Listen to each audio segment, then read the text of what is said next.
Chapter 864. The latest chapter of this book is not finished yet. Please scan the QR code below to download the app. The novel is more complete and updated faster. Millions of novels are free to read. All the novels that can't be found online are available here. Gu Jiao was not the only one who was confused. Tang Yueshan was also completely surprised. This old ghost king named Shenyuan Qi was obviously on the same side as Gu Jiao. They got along well. One was the general of the Shenyuan family, and the other was the new commander of the Shenyuan cavalry. Ah, I almost forgot that Xiao Hang is the son of the crown princess. Then this girl is actually a relative of Shenyuan Qi. Hey! Stop fighting! Tang Yueshan rushed over to stop them. However, Shenyuan Qi's second attack was too fierce. He was one step too late, and the power of that attack had already fallen on Gu Jiao. Gu Jiao raised her silver spear again to block it. The moment the weapons collided, even sparks were created from the friction. Tang Yueshan didn't know whether to worry about Gu Jiao's safety or whether the Jin army outside would hear them. Girl, hold on for a while. I'll go and take a look. Tang Yueshan held the child in his arms in a very clumsy posture and ran all the way to the crack outside the cave. He carefully listened to the movements behind the mountain. The patrolling Jin army had already left. They were probably transferred to the village to dig a tunnel. He took a deep breath. Okay, you two continue to fight. No. Why fight? They were all on the same side. Tang Yueshan continued to go back to the cave to persuade them. In such a short time, Gu Jiao and Shenyuan Qi had already exchanged 7 or 8 moves. Except for the first 2 moves, she was beaten down by Shenyuan Qi in every move. When Tang Yueshan came in, she had just been hit by Shenyuan Qi. Her whole body hit the rock wall behind her and she spat out a mouthful of blood. Tang Yueshan's body shook. No way, this girl didn't even suffer such a serious injury when she was fighting at the border of Zhao country. Was Shenyuan Qi serious? Did he want to kill this girl? Was he crazy? Tang Yueshan's eyes darkened. He flew up and raised his palm to attack Shenyuan Qi. Shenyuan Qi glanced at him from the corner of his eye and turned around with a swoosh. His palm met Shenyuan Qi's palm wind. The terrifying force was like gunpowder, exploding wildly within Tang Yu's body. The child in his arms cried out. His eyes trembled, and he hurriedly used half of his inner energy to protect the baby in his arms. As a result, Shenyuan Qi's inner strength invaded his dantian unstoppably. When he landed on the ground, he also felt pain in his chest and spat out a mouthful of blood. Don't come over. Gu Jiao used her silver spear to support her body and stood up. There was no fear in her eyes. She casually wiped the blood from the corner of her mouth and pointed her silver spear at Shenyuan Qi. I will defeat him myself. This was probably the most arrogant thing Tang Yueshan had ever heard in his life. Defeating a freak like Shenyuan Qi? Girl, are you sure your brain isn't damaged? Tang Yueshan's strength was archery. In terms of archery, even 10 Shenyuan Qis were no match for him. However, in terms of one-on-one combat, Tang Yueshan was inferior to Shenyuan Qi. This was not because Tang Yueshan's martial arts were weak, but because Shenyuan Qi's martial arts were too terrifying. During these years in Ghost Mountain, he had already entered an unbelievable realm. Even if Long Yi came, it would be impossible for him to hurt him easily. Gu Jiao panted and looked at Shenyuan Qi with an unyielding gaze like a wolf. In any case, I managed to withstand 2 moves from you. Earlier in the graveyard, I couldn't even take 1 move. Next, I'm going to be serious. You'd better not. Pa. Before she could finish speaking, she was sent flying by Shenyuan Qi's sword. Gu Jiao. Seeing that she was about to hit the stone wall again, Gu Jiao turned around and stepped on the stone wall. Borrowing the force, she jumped and attacked Shenyuan Qi with her spear. From this moment on, she did not need to defend. Attacking was the strongest defense. Gu Jiao attacked again and again, displaying the 7 styles of Shenyuan to the extreme. Tang Yueshan was dumbfounded. This little girl's martial arts were much more powerful than when she was in Zhao country. Speaking of which, what kind of spear technique was this? It was so powerful. Even Shen Yuan-Chi was forced to retreat. Shen Yuan-Chi only retreated for a short while, and in the next moment, he launched an even more violent attack on Gu Jiao. All her escape routes were blocked. If Gu Jiao could not take this move, she could only die under his Qing Feng sword. But she had already used up the 7 styles of Shen Yuan. She had no more moves. Did Shen Yuan-Chi really want to kill her? Or was he just trying to scare her? If it was the latter, then he should have seen that she had reached her limit. She would definitely not be able to take this move.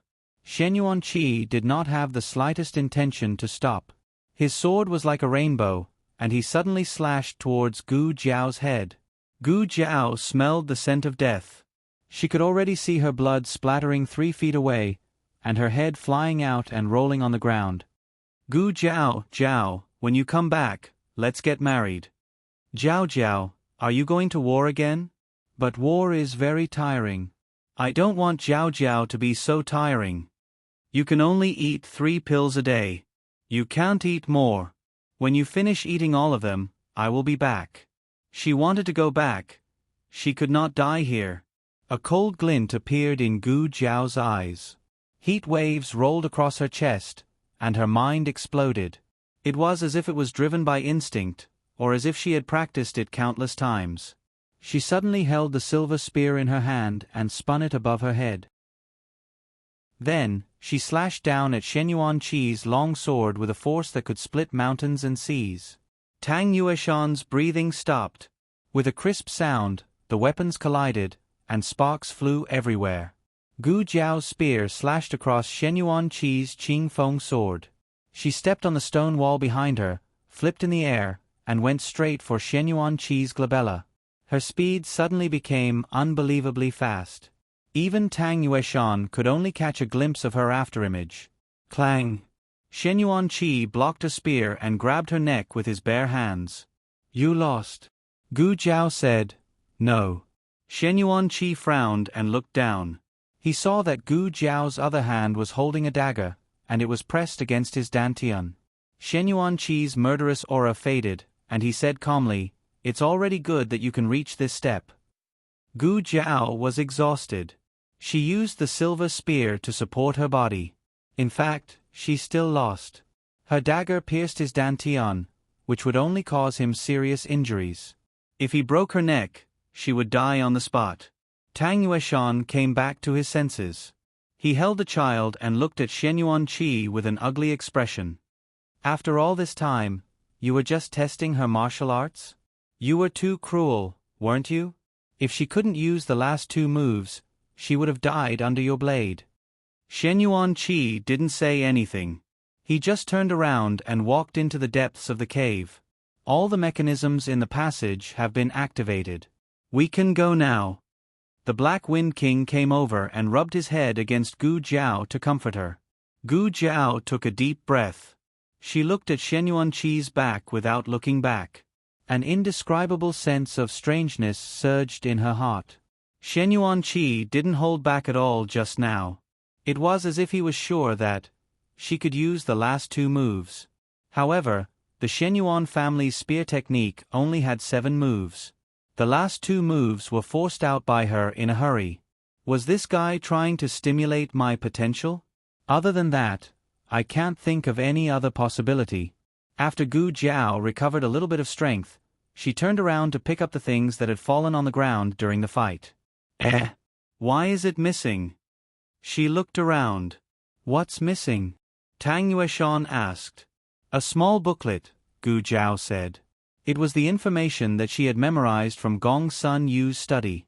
She was afraid that she would forget it, so when Shen Yuan-Chi woke up, she drew out all the pictures in her mind. It was very important. It was related to the victory of the entire battle and the lives of hundreds of thousands of people in Pu City. Found it. It's here. Gu Jiao bent down and picked up the booklet from a crack in a stone. She opened it and checked it. After making sure that she didn't miss any page, she and Tang Yueshan led their horses and caught up with Shen Yuan-Chi. They entered a relatively tall passage through a stone door. However, It was still very narrow and couldn't accommodate two people walking side by side. In addition, the Black Wind King and the Black Wind Rider had to lower their heads. Otherwise, it would be difficult for them to move forward. The two horses had never been trained to go through tunnels. After entering, the 8-year-old Black Wind Rider started to feel uneasy. The Black Wind King also felt uncomfortable. Gu Jiao turned around and stroked the horse's mane to comfort it. "It's okay, boss." The Black Wind King forced himself to calm down. Tang Yueshan also comforted his horse in a low voice. He didn't even comfort his own son like this. After walking for a long time, they finally arrived at the exit. Shen Yuanqi pressed the switch. The cold moonlight shone in and the cool night wind blew.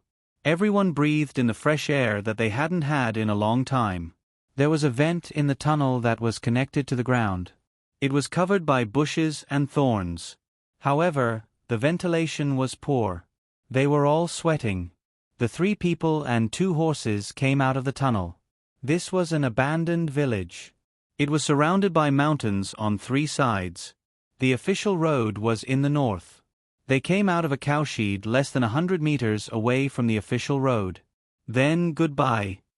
Gu Jiao said goodbye to Shen Yuanqi. Shen Yuanqi didn't say anything.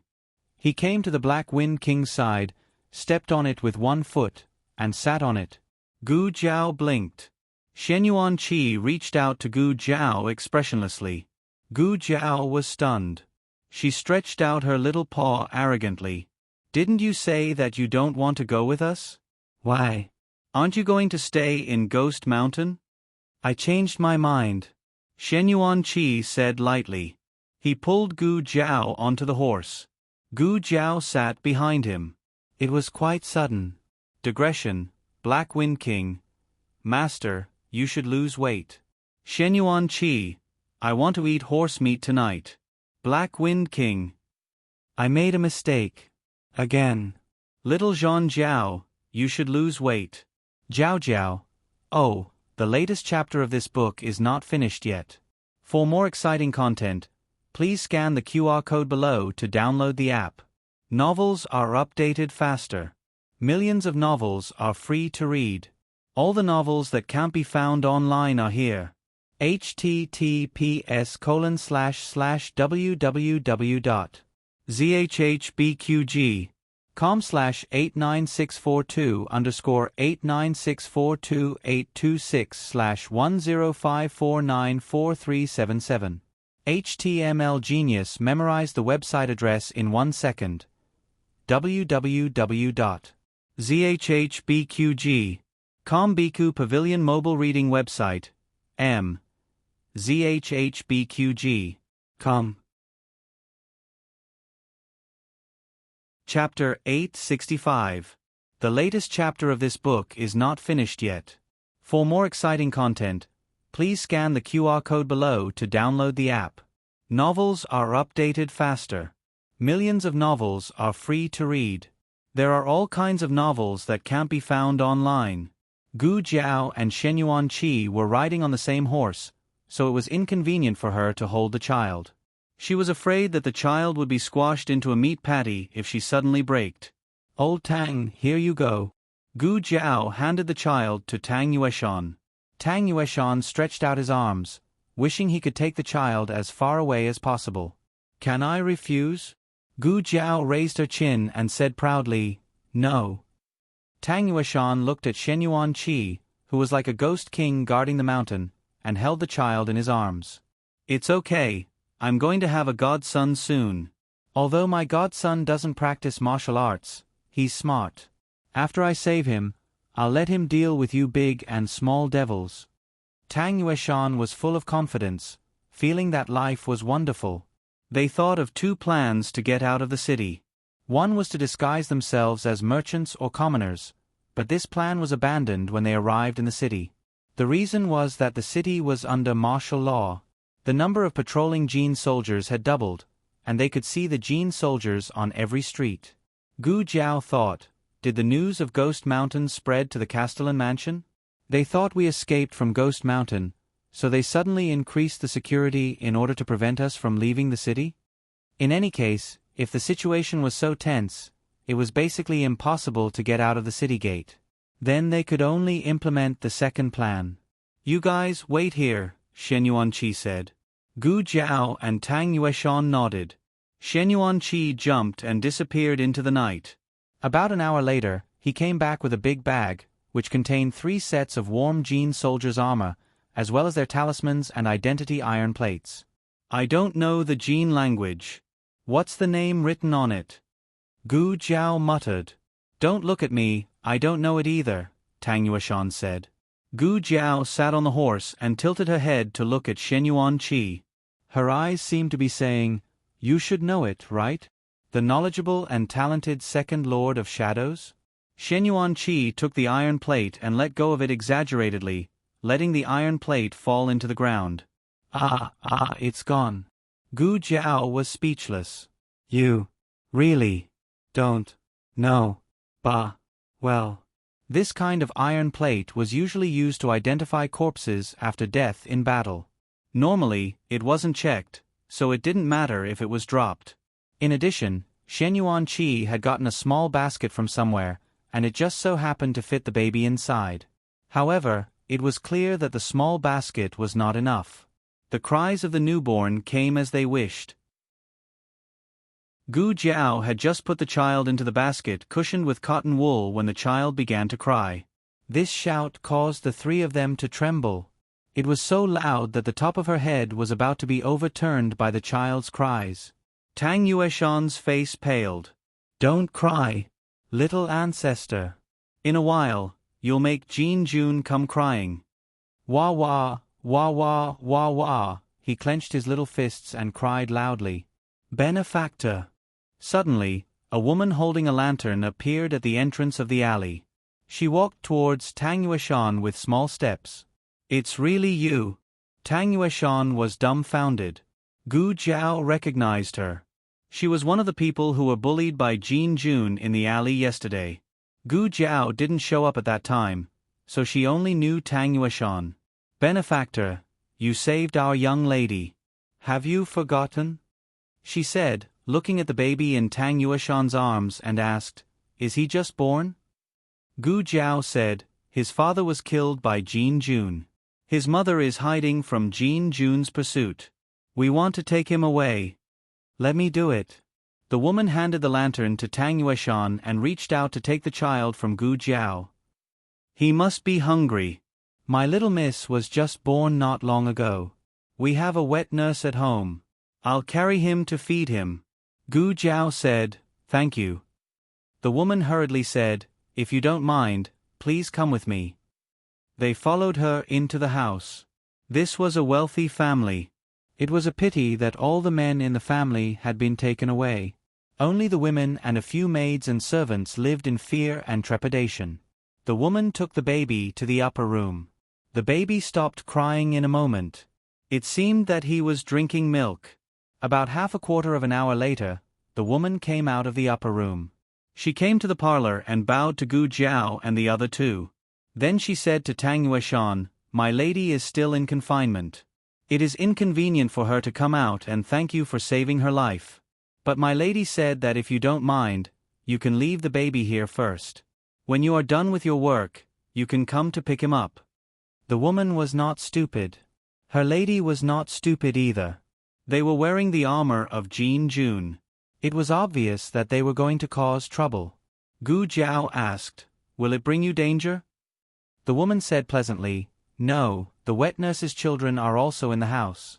The 2 little guys cry all day long. It doesn't matter if there is one more. No one will notice. Besides, the Jin army is just robbing. They are not interested in a few babies. Gu Jiao thought about it carefully and felt that it was feasible. What did she say? Tang Yueshan asked. Gu Jiao said, She asked us to leave the baby here first and come to pick him up in a few days. Will it be exposed? Tang Yueshan asked. Gu Jiao said, It is very unlikely. There is a wet nurse's child and a newborn baby in the house. Tang Yueshan was relieved. After the problem of the baby was solved, the 3 continued on their way. In the meantime, Shen Yuanqi took away, robbed, a war horse from the Jin Nation army and forced the Jin Nation soldier to teach him a few words of the Jin Nation language.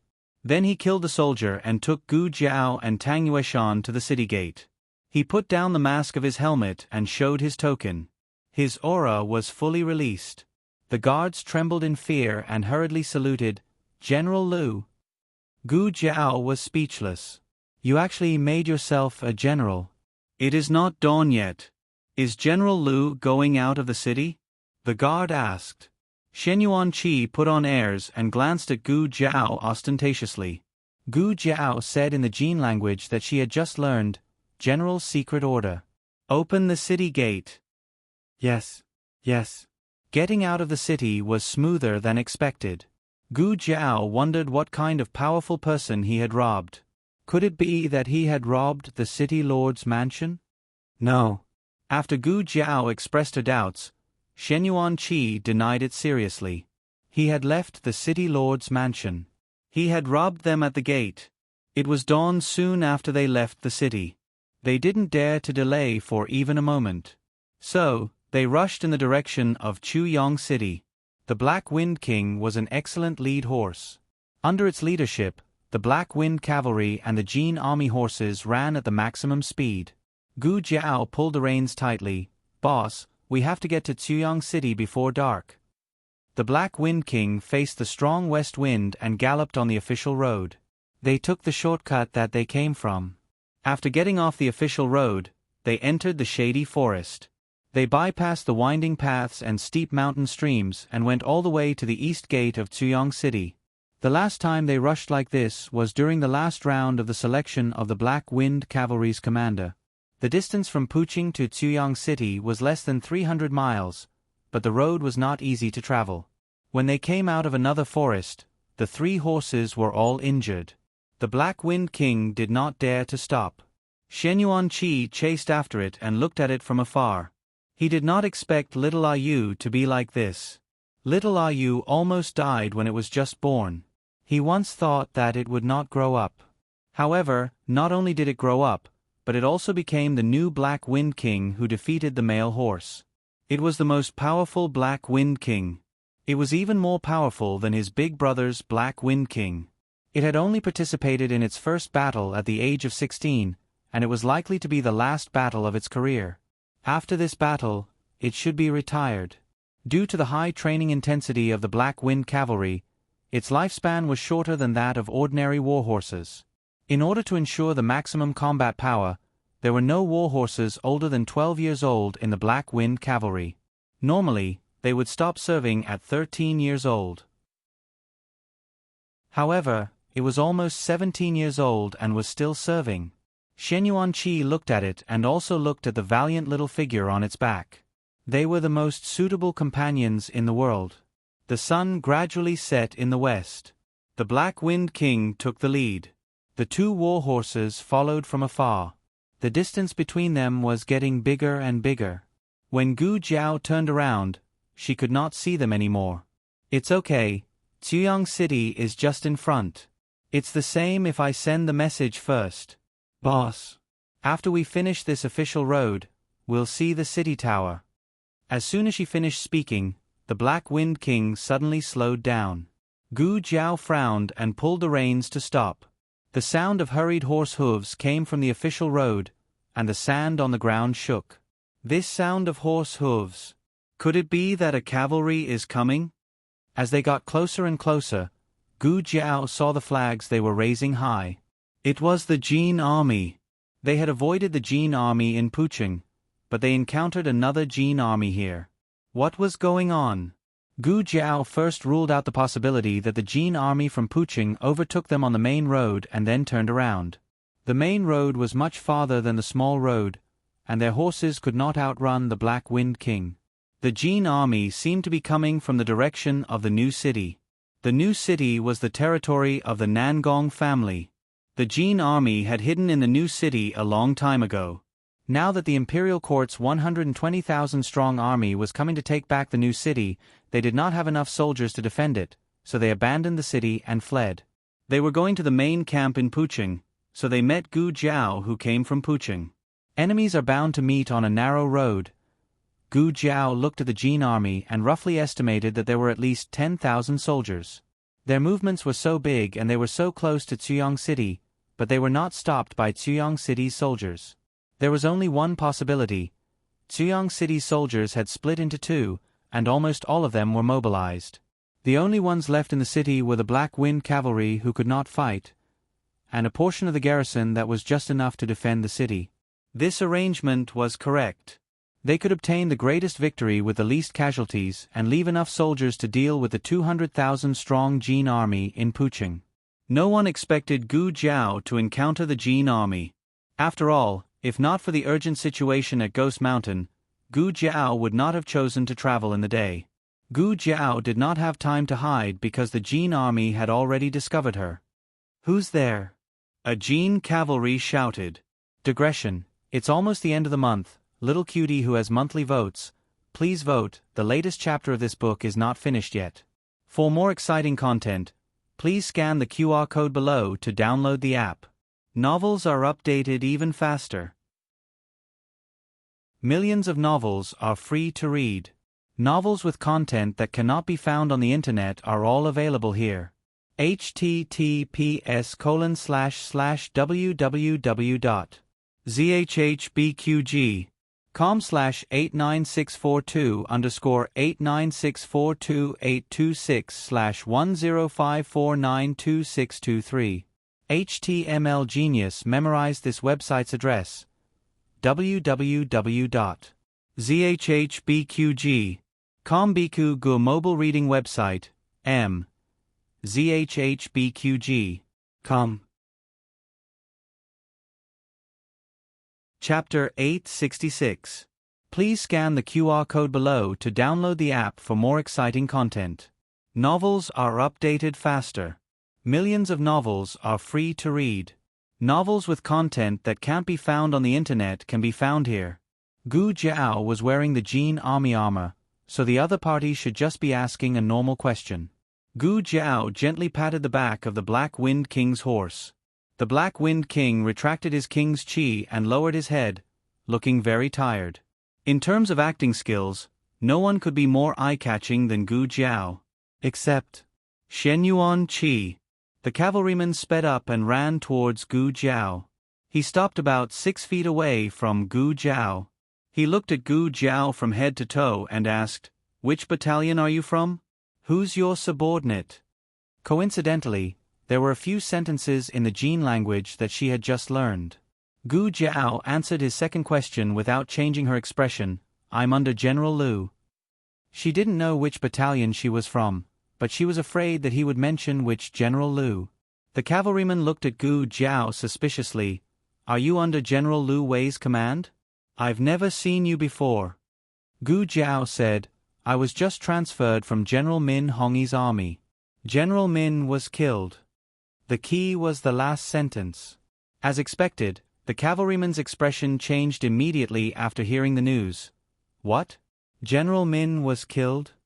Min Hongyi was killed the night before yesterday. It seemed that the news hadn't spread to the new city yet. Gu Jiao said, "Yes." The cavalryman asked, "How did he get killed?" Gu Jiao said coldly, "I can't say much." It was mainly because she didn't know enough Jin language that she had learned at the last minute. Otherwise, she would be exposed. This was an experienced cavalryman and obviously wouldn't be fooled so easily. He frowned again and looked at Gu Jiao. "Then what are you doing here? Are you here to catch the murderer?" "If I say that I'm here to catch the murderer, won't all of you follow me? Then how can I go back to Cuyong City?" Gu Jiao was a woman of few words. "It's a secret order. I can't say much." Once the word secret was involved, it would have a sacred and inviolable color. In addition, Gu Jiao looked magnanimous. She didn't look guilty at all, so the cavalry believed her. Just as he was about to tell him to leave, another cavalryman came over. Judging from the red tassels on his armor, he was a small leader. "What has happened?" he asked. The cavalryman saluted him and said, "Vice General Zhang, he was a soldier under General Min. After General Min was killed, he was transferred to General Liu. He is now out of the city to carry out a secret order. Vice-General Zhang's eyes turned cold. Secret orders are executed by at least 2 people. Was there such a thing? Since when did your Jin army become so advanced? Coincidentally, Shen Yuanqi and Tang Yueshan arrived at the same time. Shen Yuanqi's aura made people feel like strangers were not allowed to get close to him. He coldly glanced at the 2 Jin soldiers, and the 2 instantly felt like Mount Tai was pressing down on them. General Liu. Gu Jiao saluted Shen Yuanqi. The mask on Shen Yuanqi's helmet was down, so people couldn't see his face clearly. However, with their status, they didn't dare to look directly at General Liu's appearance. The 2 also saluted. Shen Yuanqi simply said, "Let's go." Gu Jiao quickly replied, "Yes." Then, the 3 went back the way they came.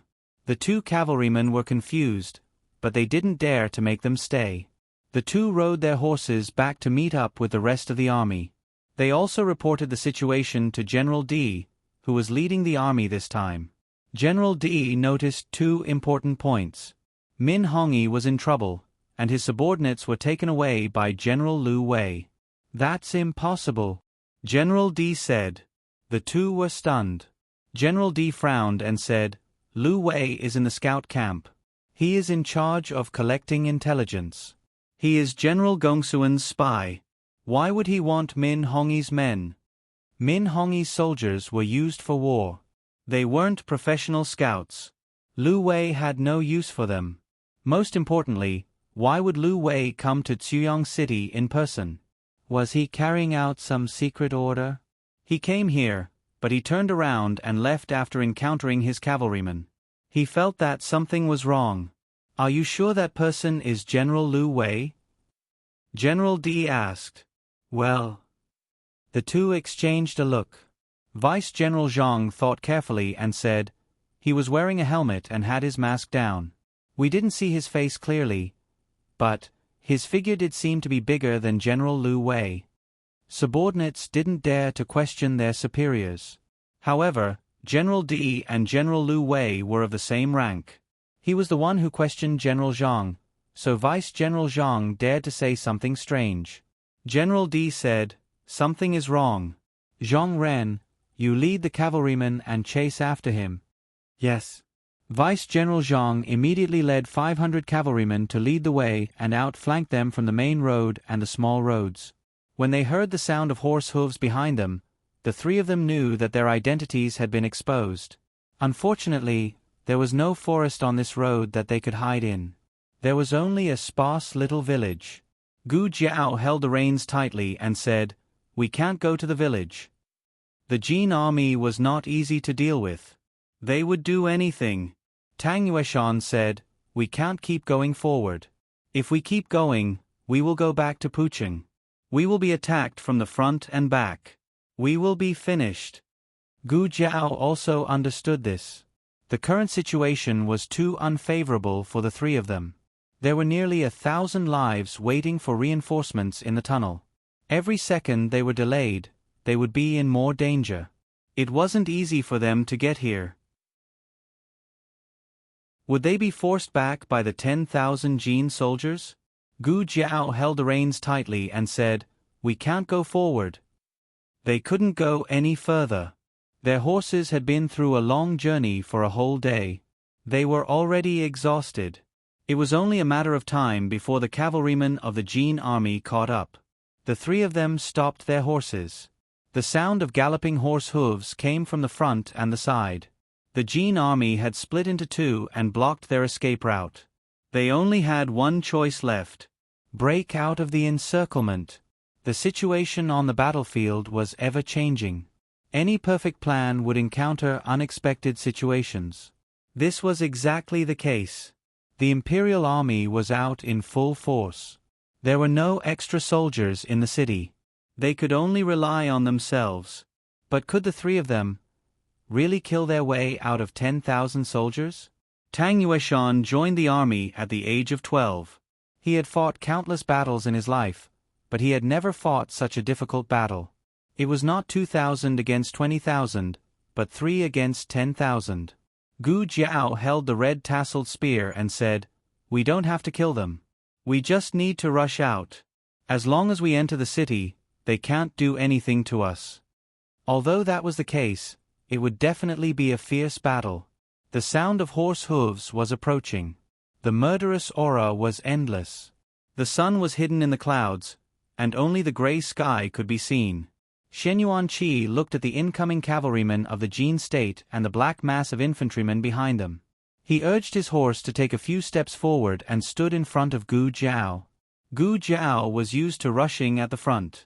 She was slightly stunned when someone suddenly took over this dangerous position. Shen Yuanqi pulled out the long sword at his waist. The 3-foot sword reflected a cold light in the twilight. It was like a dragon out of the sea, eager to eat the bones and blood of the enemy. "Who is in front? Get down from your horse and follow me." Before the cavalryman could finish his sentence, Shen Yuanqi rode forward and cut off his head with his sword. This scene happened so suddenly that the cavalrymen behind did not have time to change their route. The horse hooves crushed the head that rolled down, and the brain matter fell out. Shen Yuanqi raised his sword and slashed down fiercely. He opened a path for Gu Jiao with the power of thunder. "Count me in." Tang Yueshan raised his hand and took the big bow on his back. He took out the arrows from the quiver and shot 3 arrows at the same time. Gu Jiao took advantage of the situation and rushed all the way with the Black Wind King. The cavalrymen of the Jin state were in a mess. If all 500 cavalrymen were here, they might not have succeeded so easily. However, they divided half of their forces and went to the official road on the side. The 3 of them did not continue to fight. After rushing out of the encirclement of the cavalrymen, they continued to rush in the direction of Tuyong City. Compared with more than 200 cavalrymen, the more than 9,000 soldiers in front of them were the real difficulties they had to face. Shen Yuanqi took the lead and opened a path in front. Tang Yueshan and Gu Jiao each formed the left and right wings respectively, and they rushed into the dense army of the Jin state. As Gu Jiao said, their goal was not to defeat them. They would win if they rushed over. "Get into formation," General Di shouted. The well-trained Jin nation army held shields and quickly formed an impenetrable iron wall. "Shoot the arrows." Along with General Di's stern shout, the archers behind the shields stood up and shot a rain of deadly arrows towards the 3 of them. Shen Yuanqi pulled the reins and changed his direction. He ran diagonally in front of Gu Jiao and directly in front of her. He used his long sword to cut down all the arrows that were flying towards Gu Jiao, building a wall that no weapon could penetrate. Tang Yueshan also pulled out his long sword and quickly brandished it. Shen Yuanqi's murderous intent was like thunder. He came to the front of the first formation and used his fierce killing move together with his powerful internal energy. He broke the shields of the Jin state army with one sword and the soldiers fell to the ground. Shen Yuanqi jumped on his horse and flew over the heads of the Jin state army. A powerful warhorse could make its master even more powerful. Similarly, a powerful master could also make the warhorse perform incredible combat power. It stood proudly among the heroes like a beast in the abyss. Under Shen Yuanqi's control, it suddenly stepped into the Jin state army. The Jin state army was terrified as if they had seen the ancient god of death. However, this god of death was not enough. There was also a little god of death behind him. They cut through all obstacles and wherever they went, the Jin state army was defeated and blood splattered.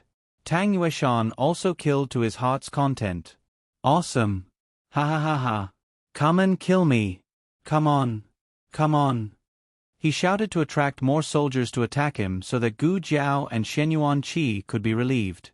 "I'll take you on." General Di drew out his saber and urged his horse to charge at Tang Yueshan. Tang Yueshan and General Di of the Jin state fought fiercely. General Di was also a powerful general of the Jin state and was skilled in martial arts.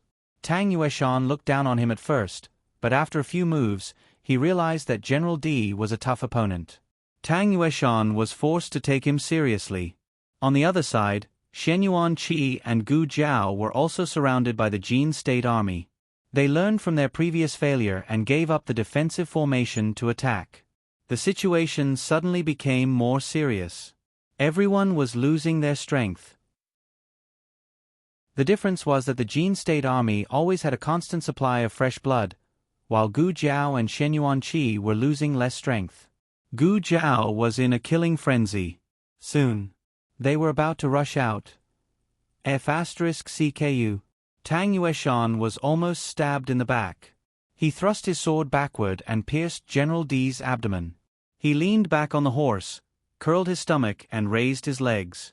He wrapped his legs around General D's head and twisted him hard. With a cracking sound, General D screamed miserably and fell down. One of the Jin soldiers was shocked. General D! General D! Tang Yueshan gritted his teeth and sat back on the horse. Who attacked him just now? He got a dart in his thigh. He pulled out the dart and threw it away. He killed his way and caught up with Gu Jiao and Shen Yuanqi. The three of them rode side by side. Gu Jiao noticed the blood on his thigh. You're injured. Tang Yueshan said, It's just a small injury. It's okay. General D's fall made the Jin State Army's morale drop for a moment. It was a great opportunity for them to rush out of the encirclement. However, at this moment, a terrifying murderous aura came from behind. Gu Jiao's heart skipped a beat. Clang! It was Shen Yuanqi who cut off the arrow. It was not an ordinary arrow. The moment it broke, countless poisonous needles burst out. Shen Yuanqi waved his sword and used it as a shield to block all the poisonous needles. A woman's bell-like laughter came from behind. Ha ha ha. Amazing. Really amazing. This voice. She was the only female general under Gong Sun Yu. She was good at using hidden weapons and setting up formations. She was the same age as Gu Jiao. She was 16 this year. He did not expect her to submit to Gong Sun Yu so early. She was a Turkic. She had a pair of beautiful light brown eyes. Her appearance was bright and beautiful, but she did not lose the innocence of a young girl. She wore a graceful pink dress. Her waist was slender and her body was light. She reminded people of the butterfly spirits among the flowers in the misty forest. She was riding a beautiful white horse. The horse was beautiful and pleasing to the eye. It did not fit in with the bloody battlefield. Miss Yu. A Jin soldier recognized her. At this moment, Yu Liuyi was not a general of the imperial court. She was just a master recruited by Gong Sun Yu. However, she was not a general, but it did not mean that the other person was not a general. A burly man riding a tall steed caught up to them and said in a rough voice, Little Lu, this is a place where men fight.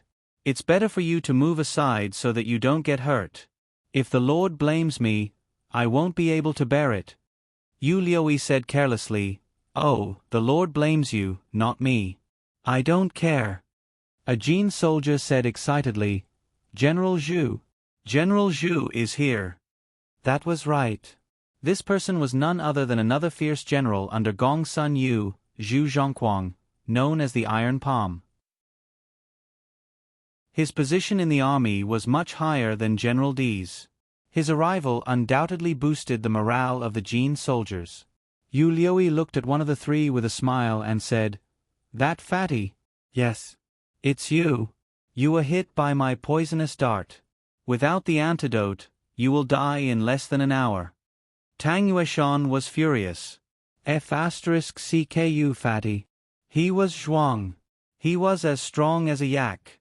Zhu Zhongquang and Yu Liuyi's arrival reignited the Jin soldiers' blood. They rushed forward and surrounded Gu Jiao and the other two. If this continued, the three of them would be exhausted to death. Shen Yuanqi looked ahead. At the end of the official road was a pass.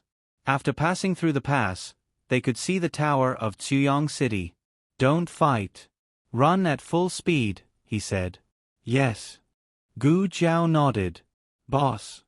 The Black Wind King ran at a speed that he had never run in his life. He did not know how many swords and sabers had cut him, but he did not hesitate at all.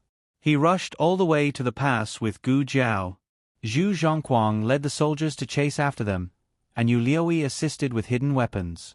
Shen Yuanqi's warhorse was hit by a poisonous dart. The poison had invaded its internal organs, and it could not run anymore. Gu Jiao reached out to Shen Yuanqi. "Get on the horse." Shen Yuanqi reached out to Gu Jiao, but he did not want to hold her hand. Instead, he slapped the Black Wind King with his palm. The huge internal force sent the Black Wind King and Gu Jiao forward. Gu Jiao frowned and looked back at him. "Shen Yuanqi." Shen Yuanqi sent Tang Yueshan and his warhorse out with another palm. He did not do this because he had lost his mount. From the moment he gave the order to rush to the pass, he had already made this decision in his heart. His life was about to come to an end, but he did not know what his mission was. He often thought that he might not be able to wait any longer. Yu Liuyi said disdainfully, "Humph. You want to stop my Jin country's 10,000-strong army by yourself? Dream on." She flew up and slashed at Shen Yuanqi with the folding fan in her hand. Silver needles shot towards Shen Yuanqi like flying flowers. Shen Yuanqi's figure flashed and disappeared in front of Yu Liuyi. So fast. Yu Liuyi's expression changed, and a chill ran down her spine. She hurriedly turned around to defend, but she was a step too late. Shen Yuanqi stabbed her right wrist. Ah! A sharp pain came from her wrist, and blood spurted out. Her folding fan fell to the ground, and her beautiful face turned pale. What's the point of bullying a little girl? If you have the ability, fight with me. Zhu Zhongquang slammed his palm towards Shen Yuanqi. His palm actually forced Shen Yuanqi to take a few steps back. Zhu Zhongquang snorted proudly. "I don't kill nameless people. Who are you? Tell me your name." Shen Yuanqi's eyes were cold. "You scoundrels are not worthy." He looked like he was forced to retreat, but it was actually a feint. This distance was more suitable for him to use the Ghost Mountain sword Qi. Zhu Zhongquang was sent flying by his sword, and fell to the ground heavily. He immediately spat out a mouthful of blood. Yu Liuyi said fiercely, "Attack together." Zhu Zhongquang ordered, "Don't just stand there. Kill them. Who can charge through today? The reward is 1,000 taels." Brave men were bound to appear when there was a great reward. The Jin country's army madly rushed towards the mountain pass. Shen Yuanqi held a 3-foot-long sword in his hand, and domineeringly guarded the mountain pass. One man could hold back 10,000 men. Tang Yueshan's poison spread in his body, and he vomited blood while lying on the horse's back, losing the ability to fight. The sound of fighting came from behind. The Black Wind King did not turn back. It exhausted all its strength and rushed forward without caring about its life. Gu Jiao held the reins tightly. "Shen Yuanqi, hang in there. The Black Wind cavalry is coming. The Jin country's army is coming."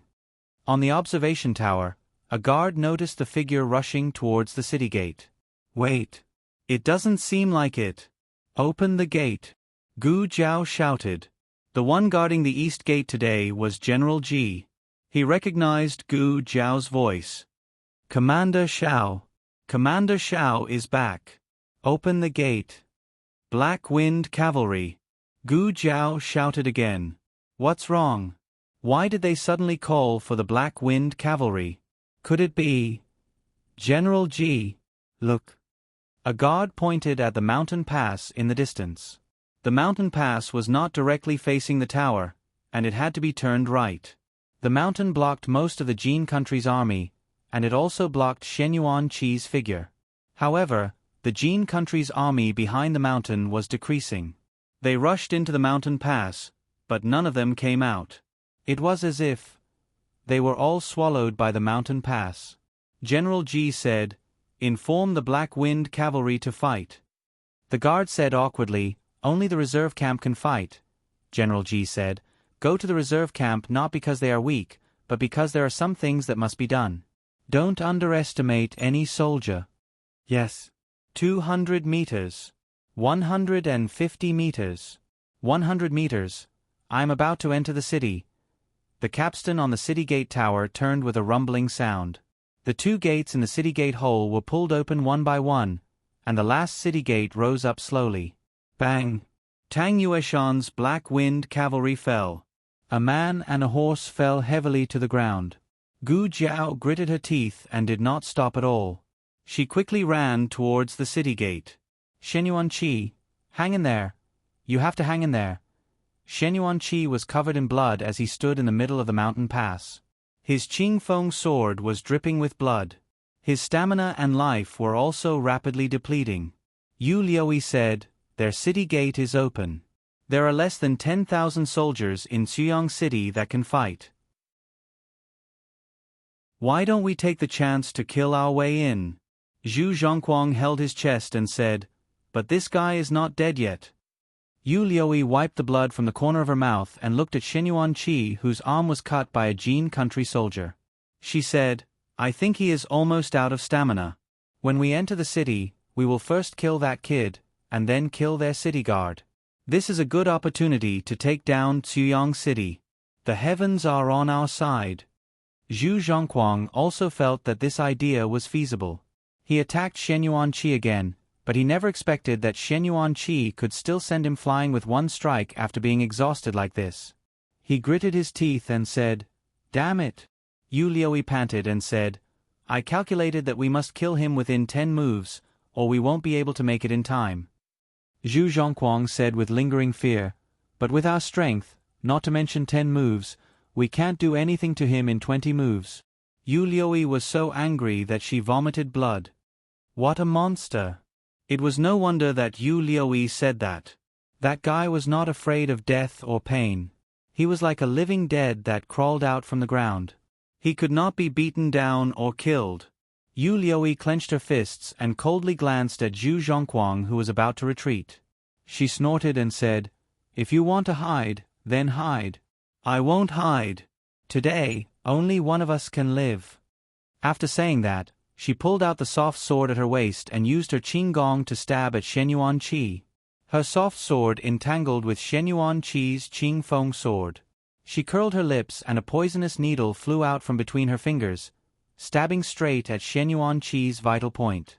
Shen Yuanqi pulled back his long sword, and the sword qi sent Yu Liuyi flying, shattering her silver needle.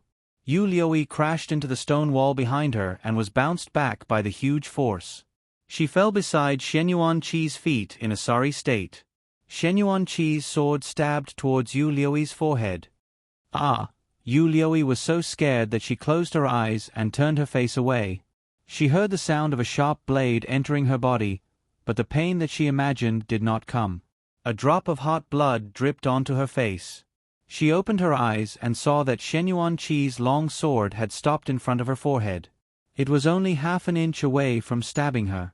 She looked up. Shen Yuanqi's chest was pierced by a long spear that was shining with cold light. That long spear looked a little familiar.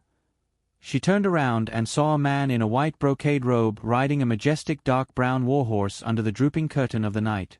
The man had an unparalleled aura in the world, and his eyes were calm and steady. Yu Liuyi's eyes lit up. "Master!" Zhu Zhongguang also hurriedly bowed. "Master!" Gongsun Yu calmly raised his hand. Yu Liuyi kicked Shen Yuanqi. "Who asked you to be so arrogant? You dare to be arrogant again." Blood dripped from Shen Yuanqi's chest. He gripped his long sword tightly, supported himself, and slowly stood up. The well-trained archers behind him drew their longbows and aimed at Shen Yuanqi in unison. There was a long spear in Shen Yuanqi's body. He did not spend any effort to pull the spear out. Instead, he dragged his long sword and walked towards Gongsun Yu step by step. The long sword made an ear-piercing sound on the cold hard stone ground. The Black Wind King leaped into the city gate. Gu Jiao did not turn around. Her heart was beating uncontrollably, and her hand that was holding the reins began to tremble. "Commander Xiao!" Zhao Dengfeng called her from the back of the horse. She did not seem to hear him. She let go of her stiff hand and dismounted from the horse.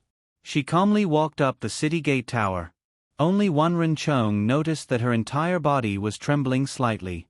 Some of the soldiers wanted to attack Shen Yuanqi, but Gongsun Yu raised his hand and stopped them. Shen Yuanqi's vision was blurred by the blood. He had overexerted himself, and his dantian had already exploded. All the bones in his body were broken, and blood flowed out of his orifices. Intense pain gnawed at his body. He walked towards Gong Sun Yu with great difficulty, but his will was firm. Yu Liuyi stood beside Gong Sun Yu's horse and looked up at him in confusion. "Master, let him come over," Gong Sun Yu said. Shen Yuanqi seemed to have walked his entire life in just a few short steps. Shen Yuanqi used all his remaining strength to raise the Qingfeng sword in his hand and launch a final attack at Gong Sun Yu. Puchi, the long sword pierced through his body. It was Gong Sun Yu's sword. Bang! The city gate closed. Gu Jiao stood on the towering city gate tower. She gripped the city wall tightly with both hands and scratched a large patch of blood. "Show the flag." Show what flag?" General Ji was stunned. Wanren Chong rushed up. He tapped the ground with the tip of his foot and jumped onto the city gate tower. He unfurled the eagle flag in his hand. The Great Yen flag and the Shenyuan commander's flag fluttered in the west wind. Shen Yuanqi knelt on the ground powerlessly and looked in the direction of the city gate tower. Was that the commander's flag of the Shenyuan family? He could still see it before he died. How nice. He had no regrets. "Zhenger, forgive your father. I can't wait until the day I reunite with you." The Lord of Shadows, Shen Yuanqi, had completed his mission. "See you in the next life, Father." A heart-wrenching cry came from the official road behind him. Shen Yuanqi closed his eyes and lowered his arms. The latest chapter of this book is not finished yet. For more exciting content, please scan the QR code below to download the app. Novels are updated faster and more complete. Millions of novels are free to read. Novels with content that can't be found online are all available here. https://www.zhbqg.com/89642_8964286/1054705553. HTML Genius memorized the website address in 1 second. www.zhbqg.com Biku Pavilion Mobile Reading Website. zhbqg.com.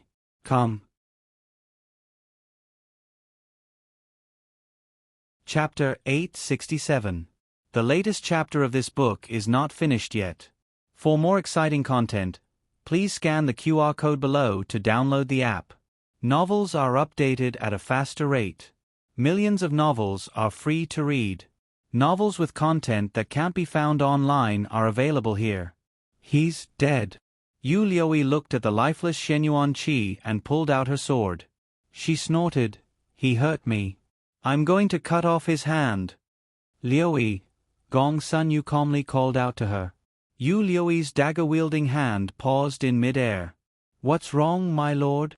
Gong Sun Yu listened to the approaching sound of horse hooves and said, "Let's go."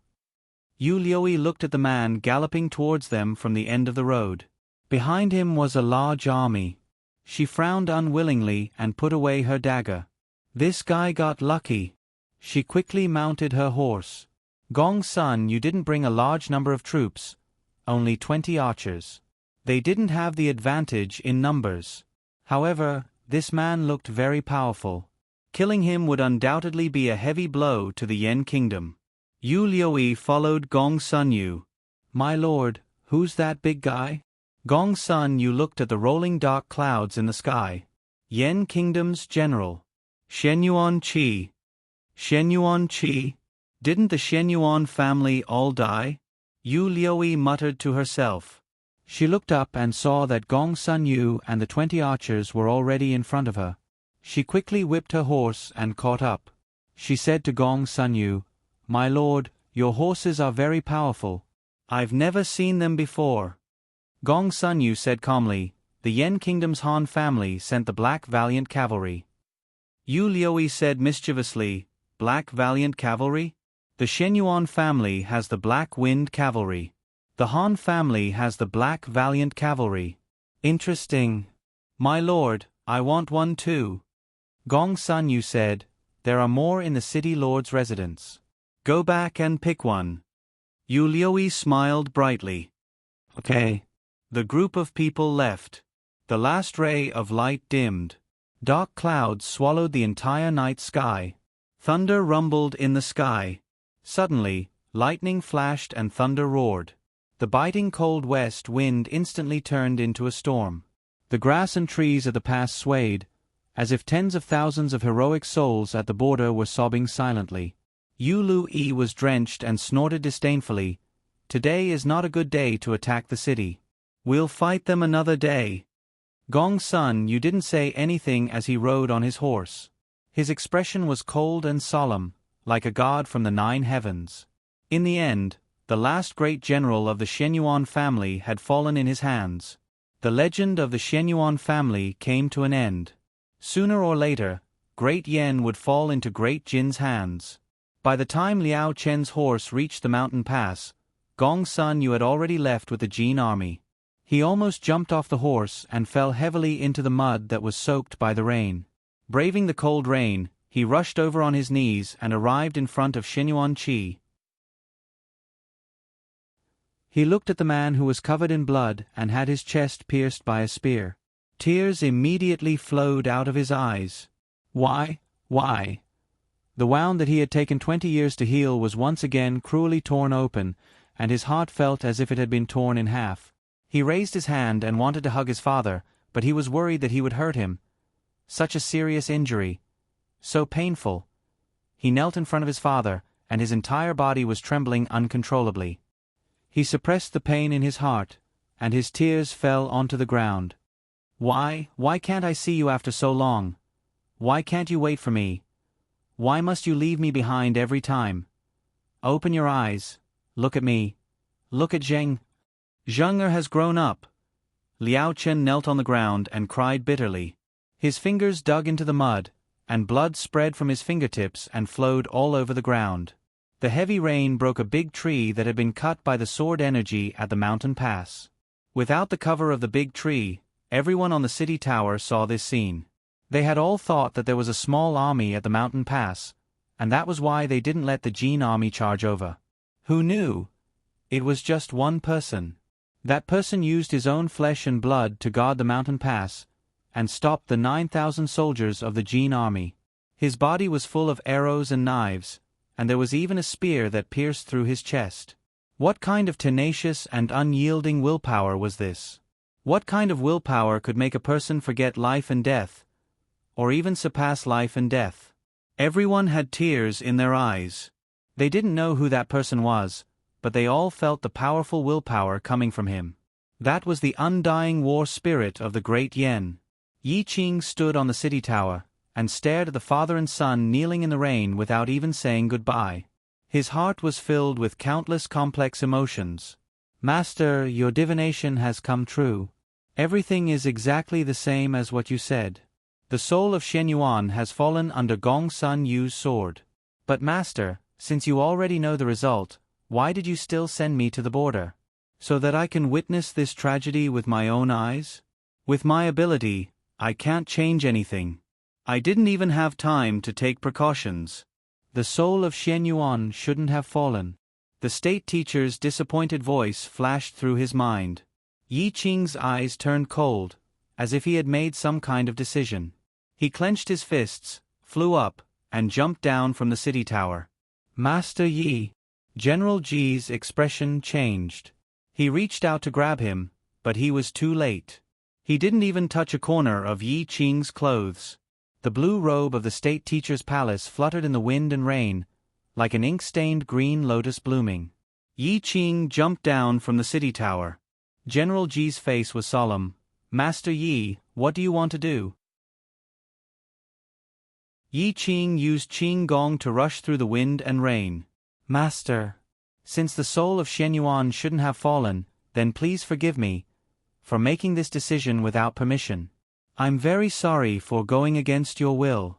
When I return to the state teacher's palace, I'm willing to accept any punishment. I don't know if this can save him.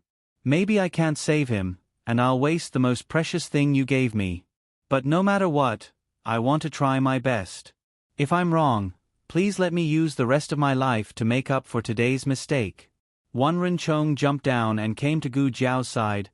Commander Xiao, that person is. Gu Jiao looked at Yi Qing's figure flying in the rain, and her eyes moved. General Xinyuan Qi. Wan Renchong was stunned. General? General? He's not. Could it be? No, it's him. Gu Jiao concisely answered his question. Prepare the stretcher. Finished speaking, she turned around and quickly went down the city tower. The rain was getting heavier. When Yi Qing came to the father and son's side, the three of them were all soaked. Yi Qing knelt down on one knee and took out a small porcelain bottle from his arms. Xinyuan Zheng, help me support your father's head. Liao Chen was slightly stunned. He hadn't heard anyone call his name for many years, so he didn't react for a moment. My name is Yi Qing, the eldest disciple of the state teacher's palace. Yi Qing said, and his eyes were cold, if you don't hurry up, when your father is completely dead, even De Luo Jin Xian won't be able to save him. Tears rolled down Liao Chen's face as he held his father's head that was gradually losing its temperature. He could no longer feel his father's pulse and breathing. Like this? Can he really be saved? Yi Qing pulled out the cork. In the state teacher's palace, there are many patients who have stopped breathing and pulse. Not everyone can be saved, but as long as they aren't completely dead, there is still a glimmer of hope. Liao Chen choked and asked, what is considered completely dead? Yi Qing poured out the only pill left in the bottle, pried open Xinyuan Qi's mouth, and fed it to him. If your breath and pulse stop for half an hour, then you're basically completely dead. An expert like your father may be able to delay it a bit. This kind of pill didn't seem to melt in the mouth. Yi Qing then slapped Xinyuan Qi's abdomen, and used his internal energy to slide the pill into his stomach. Liao Chen carefully avoided the weapons on his father's body, and let his father lean on his chest. In the past, his father was his support. In the future, he hoped that he could become his father's support. There are 2 points. Yi Qing glanced at him and said, first, I'm not sure if your father is dead or not. If he's dead, then it's useless for him to take this pill. Second. Saying this, Yi Qing paused, even if your father isn't completely dead, this pill may not have any effect. Liao Chen looked at him with a complicated expression. The pill you gave my father is purple grass poison. Yi Qing met his gaze and honestly said, you should have heard of this poison. It has a 99% chance of directly killing your father, making him completely dead. Liao Chen squeezed his fingers and murmured, in other words, the chance of survival is only 1 out of 100. Not that much. Yi Qing pondered for a moment, then said, with your father's situation, 1 out of 10,000 is the most. Gu Jiao arrived at the scene, and found that Xinyuan Qi's situation couldn't be carried on a stretcher. Oh. That is, if Xinyuan Qi had any hope of being saved. Gu Jiao began to deal with the weapons on his body, starting with the spear. Yi Qing, as the state teacher's direct disciple, was also not weak in medical skills, so he cooperated very well. Wan Renchong and the others held up their raincoats, blocking the pouring rain from the sky. What did you give him? Gu Jiao asked Yi Qing. Purple grass poison. Yi Qing said. Gu Jiao understood. Since coming to the Yen Kingdom, she had heard of this poison more than once. Last time, Gu Chongqing was stabbed by an Hun and was sent to the intensive care unit, almost becoming a cripple. The state teacher also intended to give him this poison. It's just that the poison had expired. Gu Chongqing used his own willpower and psychological suggestion to pull himself through. This was a miracle in the history of medicine, but Xinyuan Qi's situation was very different from Gu Chongqing's. Gu Chongqing had already woken up, and his life was no longer in danger. He just didn't want to become a cripple. But Xinyuan Qi, he really breathed his last. Gu Jiao put on the silver silk gloves, and cut the spear in Xinyuan Qi's chest with the golden silk. This won't expire again, right?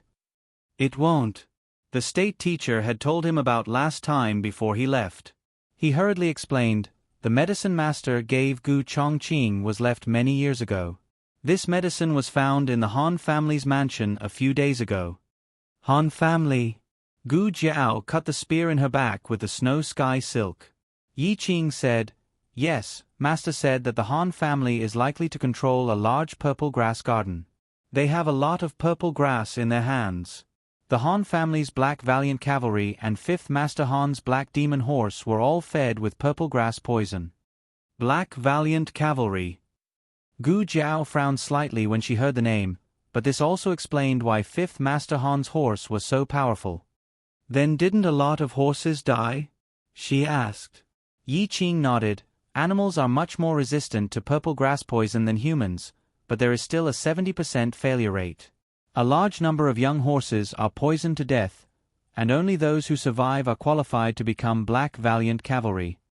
Gu Jiao didn't speak anymore. In order to strengthen themselves, the Han family was really willing to do anything. If it wasn't for Yi Qing's master mentioning it before he left, he wouldn't have known that the Han family had so many crazy secrets. He coldly said, "They're worse than animals." Gu Jiao glanced at him and disagreed. "Don't insult animals." Yi Qing was stunned. "Oh." Gu Jiao's hand that was treating Shen Yuan Qi's wound suddenly stopped, and solemnly asked, "Yi Qing, will the purple grass poison lessen his pain?" Yi Qing quickly realized that she was referring to Shen Yuan Qi. Liaochen supported his father in his arms, and also carefully looked at Gu Jiao. Gu Jiao didn't hide anything from him. As a son, he had the right to know his father's real situation. He has very serious internal injuries, and suffers great pain every day. Living is a kind of torture for him, but death is a kind of relief for him. Liaochen clenched his fists, and his body slightly trembled. He didn't expect his father to be like this all these years. "He will," Yi Qing firmly said. "Either he will be poisoned to death, and the pain will end, or he will endure the poison and be reborn." Thinking of something, Yi Qing added, "After being poisoned by the purple grass poison, he will enter a state of suspended animation, and will look no different from a dead person. It will last for different hours. Some people will last for 6 hours, some for 14 hours. If he still can't wake up after 24 hours, then he is really dead." Gu Jiao's eyes fell on the man's face. "Shen Yuan Qi, you have to survive. No matter who you've been waiting for all these years, and what kind of agreement you have with him, I think he doesn't want you to die here. Your mission is not complete. Go through all the pain in the world, live on as the spirit of Shen Yuan Qi, live on as Liaochen's father, live on as Jing Kong's uncle, and witness the new dynasty and peace. That is your true mission." Shen Yuan Qi was brought back to the wounded barracks, and Yi Qing personally guarded him. Liaochen pulled himself together. Whether or not his father could be saved, he couldn't wallow in the pain for too long. "Is it Gong Sun Yu?" Liaochen asked faintly under the awning outside the tent. Other than him, there was only Gu Jiao in the tent, looking at the map. Gu Jiao grunted, "Yes, it's him, the main general of Jin's expedition to the east, General Shan Wei." Liaochen said coldly, "I will kill him with my own hands." Gu Jiao looked at him. Liaochen had changed out of his monk robes and put on the black robes of the Shadow Division, which made him look a bit murderous. "Okay." Gu Jiao said, "He is yours." The lights under the awning reflected in Liaochen's eyes, like 2 burning flames of vengeance. "What are the other 2 called?" Gu Jiao flipped through the map and said, "Zhu Zhongguang and Yu Liuyi. They are both Gong Sun Yu's confidants." Liaochen said, "If they are here, I will kill them as well. No one will take your head, but—" Gu Jiao said, handing him the map with the key points. "We may have to split our forces. They may not all gather in one place. You have to think carefully about who to deal with." Liaochen said without hesitation, "Gong Sun Yu." A medical officer came out from another camp. Gu Jiao called out to him, "How is old Tang?" The medical officer hurriedly said, "Commander Xiao, he has taken the antidote pill you gave him. He is fine now. He will recover after a few days of sleep." Yu Liuyi was a master of concealed weapons, but she didn't use poison. The antidote pill given by Madame Nan could cure all poisons. Except for Shangguan Qing's poison. Thinking of Shangguan Qing, Gu Jiao closed the map and said to Liaochen, Shangguan Qing is still trapped in Ghost Mountain. We must attack Puqing as soon as possible and draw the Jin army away. How many soldiers do you have in your shadow division? 20,000, Liaochen said. Not all of them are from the shadow division. There are also some old subordinates of the Shenyuan family. Gu Jiao said, the Black Wind Cavalry can fight for 10,000 soldiers. Altogether, there are 30,000 soldiers. The Imperial Army is attacking the Liang Army. I sent Wanren Chong to send a message.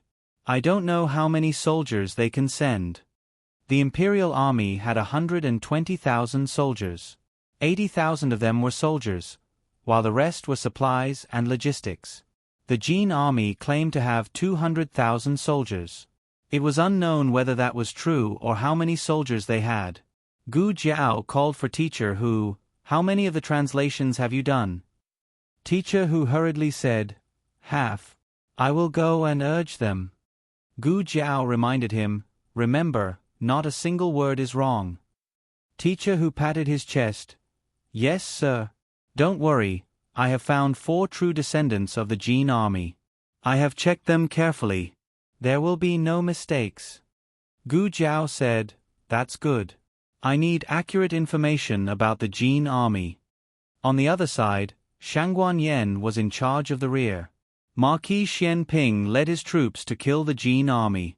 Wang Man led his troops to besiege the Nangong family and recapture the new city.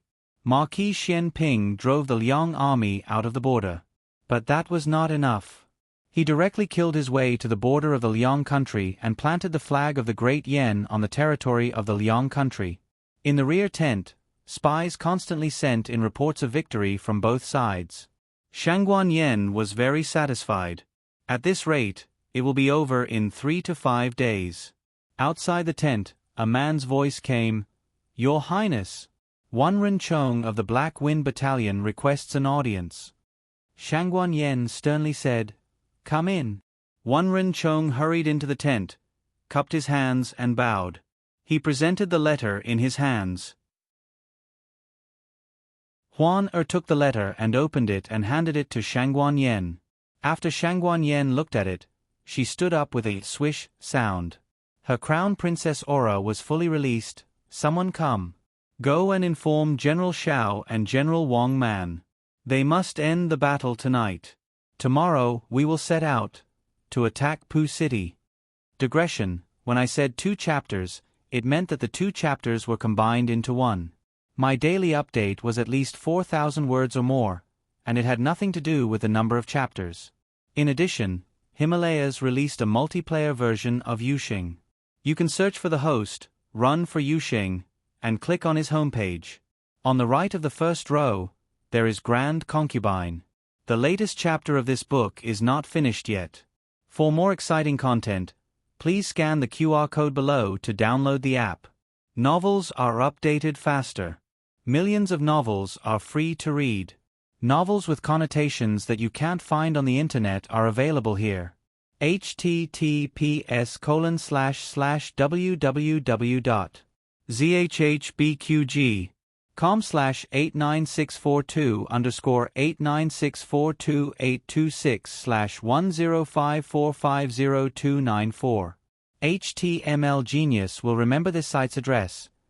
www.zhbqg.com Biku Gu mobile reading website, m. zhbqg.com.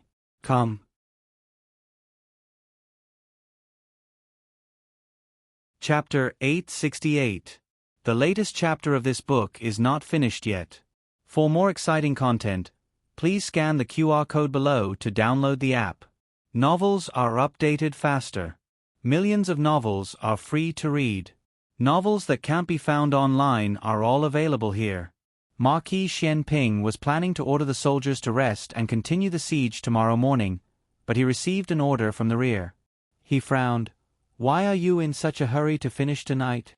The best way to deal a heavy blow to the Liang army's vitality was to attack all the way into Bian City. Of course, this was impossible. Neither the military strength nor the provisions would allow it. But at least, he had to seize a few border cities to hurt the Liang army. Tonight, he would reorganize. Tomorrow, he would attack Li County and harvest more heads of Liang dogs. The guard presented a letter with both hands and said, "This is a letter from Her Highness the Crown Princess. Please take a look." Marquis Xian Ping casually took it.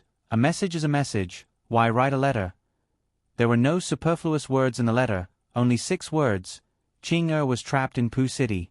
Marquis Xian Ping's expression instantly turned cold.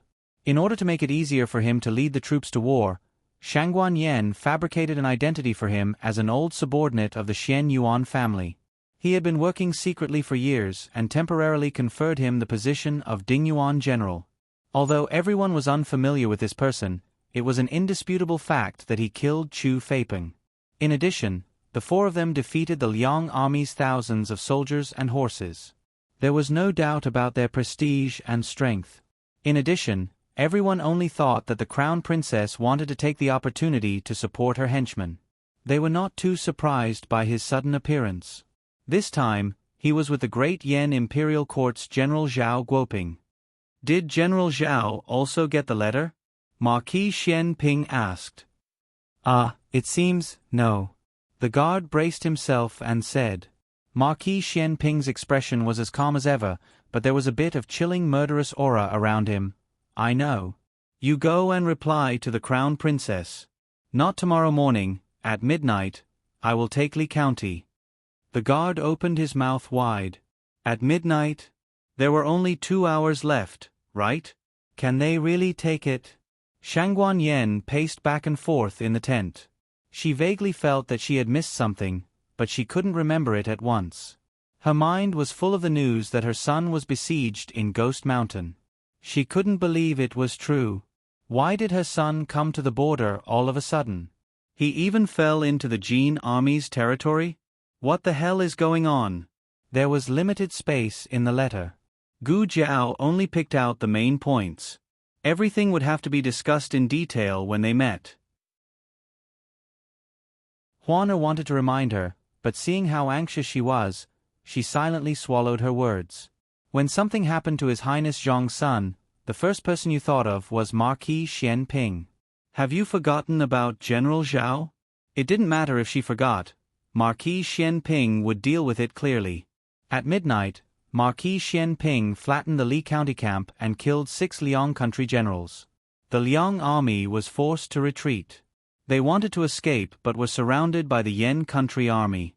In the end, King Pingyang stepped forward and submitted a humiliating letter of surrender. With the letter of surrender in hand, King Pingyang was taken away by Marquis Xian Ping as a hostage. On the other hand, Wang Man's task was much easier. The new city was not as sturdy as Ziyang City. Furthermore, the Nangong family's army had been left behind in Ziyang City by Tsun Takashi. There were less than 10,000 local soldiers left in the city. When Wang Man's army of tens of thousands charged over, the Nangong family was destined to lose. When the sun was about to rise, Nangong Sitsi died in battle, and the others were captured alive. In the commander's tent of the Black Wind Camp in Ziyang City, advisor who walked over with the translated booklet in his arms. My lord, please take a look. Gu Jiao looked away from the sand table and raised her hand to take the book. Liao Chen was also in her tent. The 2 of them carefully read the intelligence of the Jin army. Gu Jiao said, there are more than 200,000 soldiers. Excluding the supplies, there are more than 160,000 soldiers who can fight. Given the conditions of war in this dynasty, the supplies usually accounted for about a third of the total military strength. The Jin army was no exception. Gu Jiao continued, we can mobilize about this number of soldiers. However, the Jin army still has to include the 30,000 soldiers of the Han family. The main reason for this situation was that the Yan country was besieged by 5 countries. Many of its soldiers were scattered. The only country that could be confirmed to have retreated was the Zhao country at Chishui Pass. However, Chishui Pass was mainly made up of Navy soldiers. It was not suitable for fighting on land. Even if they rushed over, it would be useless. The Chen country and the Zhao country were far away, so there was no definite news. Liao Chen read all the information in the book and said, "Gong Sun, you deployed a large number of soldiers at the north and east gates. These two gates are the closest to us. The south gate is guarded by the Han family. There are 30,000 cavalrymen and 20,000 infantrymen. I don't know which gate they will be transferred to. The west gate is the weakest, but it is too far from us." Gu Jiao said, "It's almost time. Let's go to the pass and meet with the crown princess." Due to the urgency of time, Shangguan Yen and the imperial army did not enter Cuyong City to rest. After they finished fighting the Liang army, they rested for a few hours and then began to march to Pucheng. Gu Jiao changed into red battle clothes and black armor. She also went out to put on helmets and armor for the Black Wind cavalry. When she turned around, Liao Chen had also put on his battle armor. Gu Jiao was slightly stunned. This general in helmet and armor, was he still the handsome monk in her memory who loved to eat meat and drink? The laziness and demonic charm of the past had faded away, and his entire body was emitting a murderous aura of a powerful army. "What are you looking at?" Liao Chen asked indifferently. Gu Jiao curled her lips. "I'm not used to you suddenly being serious." Liao Chen was speechless. Liao Chen mounted his horse and led the troops out of the city. Gu Jiao also took 10,000 Black Wind cavalry. Most of them were soldiers of the garrison camp. They had been longing for this battle for a long time. After the destruction of the Shenyuan family, Wan Renchong, Li Shan, and Zhao Dengfeng finally had another chance to fight side by side. The three of them rode on horseback. They no longer looked high-spirited in their early 20s. Their faces were stained with the vicissitudes of life, but the conviction in their bones had never diminished or wavered. Zhao Dengfeng sneered. "Old Shi is not here. This time, we will fight back together with his share." Wan Renchong, Li Shan, Zhao Dengfeng, and Shi Zhongkue were the four fierce generals of the Black Wind Battalion. Shi Zhongkue died in battle more than 10 years ago. Thinking of old Shi, Wan Renchong and Li Shan's eyes turned cold. Old Shi's death had nothing to do with Jin. This time, they were going to settle the old and new accounts together. For old Shi. For the general. For the seventh young master. The three of them looked determined and chased after him without hesitation. Gu Jiao waited for Shangguan Yan's carriage on the official road outside the pass. She patted the Black Wind King and stepped into the carriage. Shangguan Yan's eyes were red. It seemed that she had cried because she was worried about Shangguan Qing. But she had calmed down and was able to talk to Gu Jiao calmly. She took Gu Jiao's hand and let Gu Jiao sit down beside her. "Jiao Jiao, what happened?" Gu Jiao looked back. Shangguan Yen said without changing her expression, "General Shao, you also get on the horse. I have something to discuss with you and Commander Shao." Marquis Xian Ping also got on the carriage. Gu Jiao told them about the Ghost Mountain. There were 3 main points: Shangguan Qing, Shenyuan Qi, and the 1,000 lives in the tunnel. Gu Jiao only mentioned Shangguan Qing's situation in the letter. Shangguan Yen never expected that Shenyuan Qi was involved. Second uncle is still alive. He is still alive. He has a son. Shangguan Yen didn't know about the Shadow Division. She thought that Shenyuan Qi really died that year. He is the master of Jing Kong. Gu Jiao said. So in Jing Kong, he is also a child of the Shenyuan family. Although Shangguan Yen had doubts for a long time, she was not sure. "Where is Zheng Er?" Gu Jiao said. "He first set off with 20,000 troops and some of the city's supplies." Shangguan Yen whispered, "Second uncle is still in danger, right?" Gu Jiao nodded regretfully, "Yes." Gong Sun Yu. Shangguan Yen coldly clenched her fists. Marquis Xian Ping, who had been silent, suddenly opened his mouth. "I have 2 doubts. First, where did old Gu go? Second, why did Qing Er go to Ghost Mountain?" Shangguan Yen, didn't you say that he is staying in the village outside Xingdu? Shangguan Yen opened her mouth. Marquis Xian Ping raised his hand and made a stop gesture. Okay, no need to say any more, this Marquis knows. The two looked at him with a dumbfounded face. What do you know? Marquis Xian Ping couldn't hide his emotions and said, Father and son are connected by heart. He must have come to find this Marquis. What a filial son he is to look for his father for thousands of miles. Gu Jiao, Shangguan Yen. Wang Man beat the gong to withdraw his troops at dawn and was on his way. Mu Qingchen was also under his command. While waiting for the two of them, Marquis Xian Ping and Shangguan Yen quickly understood the deployment of the Jin army and drew up a preliminary battle plan. Gu Jiao's Black Wind Cavalry and Liao Chen's Shadow Division went to attack the 30,000 Black Wind Cavalry of the Han family. The battle location was at the South Gate. Marquis Xian Ping led 50,000 infantry and archers to attack the 80,000 Jin army at the North Gate. Wang Man led 30,000 troops to the East Gate to fight the 40,000 Jin army. Finally, Chong Wei led 30,000 troops to the West Gate of Puqing to fight the 20,000 Jin army. The rest of the troops stayed in Xuyang City to prevent the Liang army from counterattacking and the Jin army from being defeated. Digression. It's the end of the month, it's time to clear the tickets. Let's see if there are any tickets left. The latest chapter of this book is not finished yet. For more exciting content, please scan the QR code below to download the app. Novels are updated faster. Millions of novels are free to read. Novels with connotations that can't be found on the internet are all available here. https://www.zhbqg.com/896428286/1054311135. HTML Genius memorized this website's address. www.zhbqg.com Biku Gu mobile version website. zhbqg.com.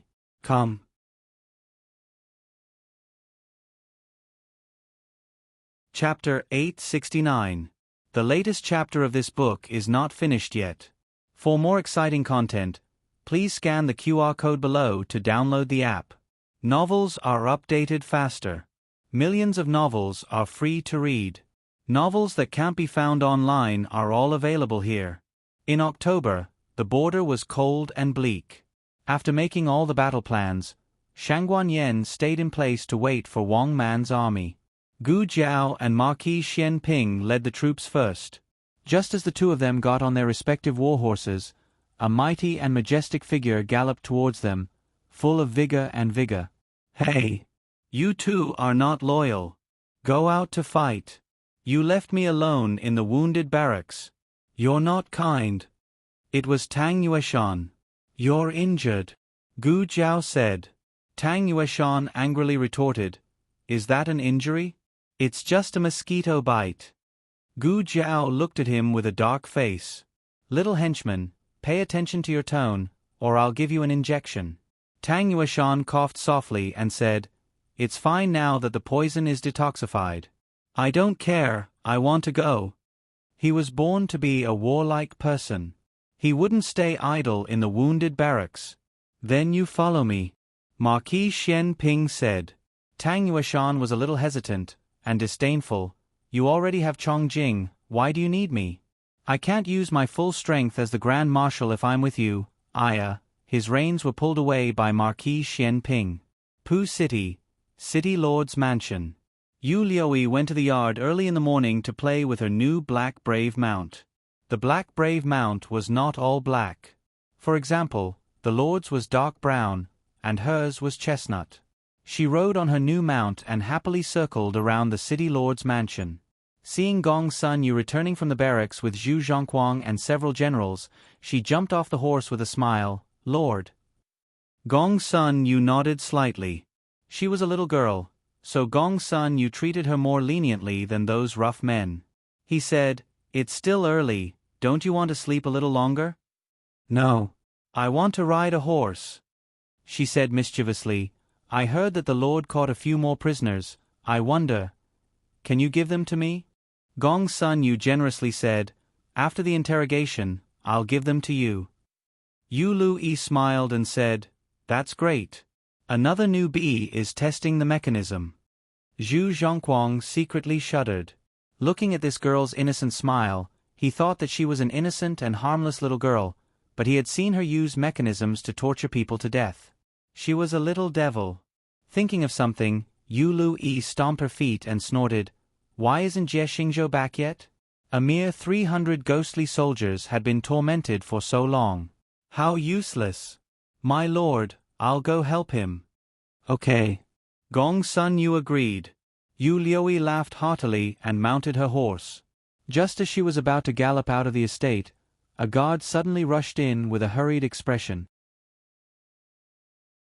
He saluted Gong Sun Yu and said, "Reporting to the Grand General, our spies have discovered the movements of the Yen army on the official road. A large number of cavalries are heading towards Puqing City." Without waiting for Gong Sun Yu to speak, Yu Lu chuckled, "Yen army? Were they really that bold?" He had just killed their great general Shen Yuan yesterday, and now he dared to come to their doorstep for revenge. "You're really not afraid of death?" Gong Sun Yu calmly asked, "How many soldiers do you have?" "About 30,000. The guard replied. Yu Lu scoffed, "It's just 30,000 cavalries, my lord. Give me 20,000 men and I'll go out of the city and kill them all." Gong Sun Yu was not in a hurry to agree. Instead, he asked the guard, "Are they the Black Wind cavalry of the Shenyuan family?" "It seems so." The guard said, "They're carrying the Flying Eagle flag of the Shenyuan family." Yu Lu excitedly said, "My lord, I'll go cut down their Flying Eagle flag." Gong Sun Yu calmly said, "There's no need for the Jin army to do such a thing. The Han family has always wanted to compete with the Black Wind cavalry. Then let the Han family prove it to me." Gu Jiao and Liao Chen's 30,000 men took a day to reach the small forest near Puqing City. Gu Jiao said, "We'll rest here for a night and attack the city at dawn." "Okay." Liao Chen felt that it was feasible. Gu Jiao was not worried that their whereabouts would be exposed and they would be attacked by the Jin army. Based on her understanding of Gong Sun Yu probably did not care about these 30,000 men. He wanted to keep the Jin army to deal with the main force of the Yen kingdom. Gong Sun Yu would probably let the Han family deal with them. In order to maintain the strongest force, the Han family would not choose to attack at night. Gu Jiao sat on the ground with her back against a tree. She hugged the red tasseled spear and closed her eyes. She said, "They'll wait for us in the city." The tree was wide enough for two people to sit together without feeling crowded. Liao Chen sat beside her. He glanced at her and said, "I've always had a question in my mind." "What question?" Gu Jiao asked. Liao Chen whispered, "Do you have any relationship with the Shenyuan family?" Gu Jiao said, "Why do you ask?" Liao Chen looked at the branches above his head and said, "My uncle's red tasseled spear is in your hands. I know it's a coincidence, but I feel like it's destined to be yours." Gu Jiao was silent. Liao Chen said, "The armor you're wearing belongs to the First Lord of Shadows. The armor was recast from my uncle's armor, but that set of armor was originally given to him by the First Lord of Shadows. So my profound armor has such a history." There was something else Liao Chen didn't say. The armor and armor were inseparable. Now that they were finally combined, it was as if they had found their true master. A gentle breeze blew past. Liao Chen turned to look at her again. He found that she had fallen asleep with a red tasseled spear in her arms. The Black Wind King quietly came over. He bit off a warm cloak from the carriage and gently placed it on Gu Jiao. Liao Chen closed his eyes in envy. In a flash, he felt something extra on his body. When he opened his eyes, he saw that the Black Wind King had also covered him with something with his mouth. It was a broken sack. Liao Chen was speechless.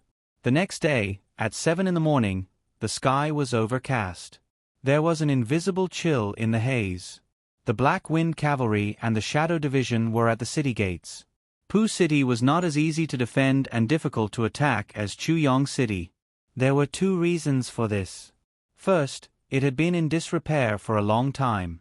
The original city lord had embezzled the money allocated to him, causing it to be unable to be repaired.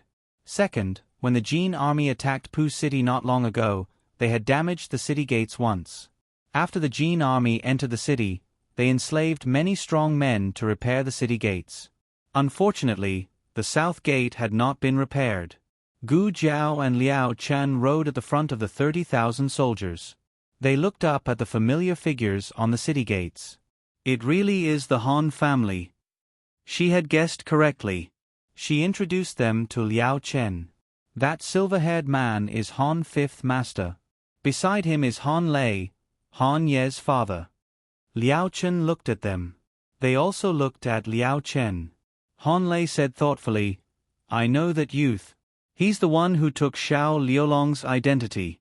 He was adopted by Duke Ongua and became the commander of the Black Wind Cavalry. But who is the person beside him? I don't think I've seen him before." Han Ci did not speak.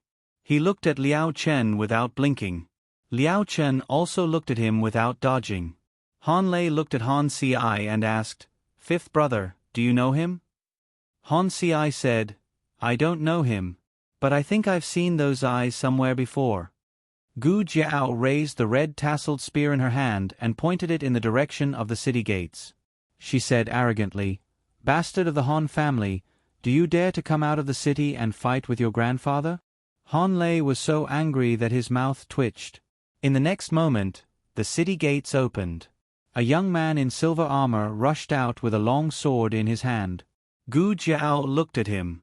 Han Yi." Gu Jiao raised her eyebrows. She put the red tasseled spear on her shoulder and looked at him calmly. "Your hamstring is fixed? You can't only fight on horseback?" Han Yi was angry at the mention of this. He had suffered so much and endured so much pain before he could stand up again.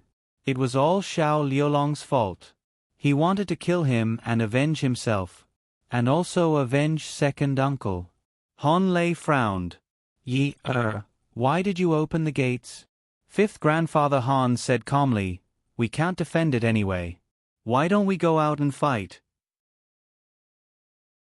The valiant dark cavalry's strength was offense. Only under the city gates could they unleash their full power. Moreover, he had been waiting for this day for a long time.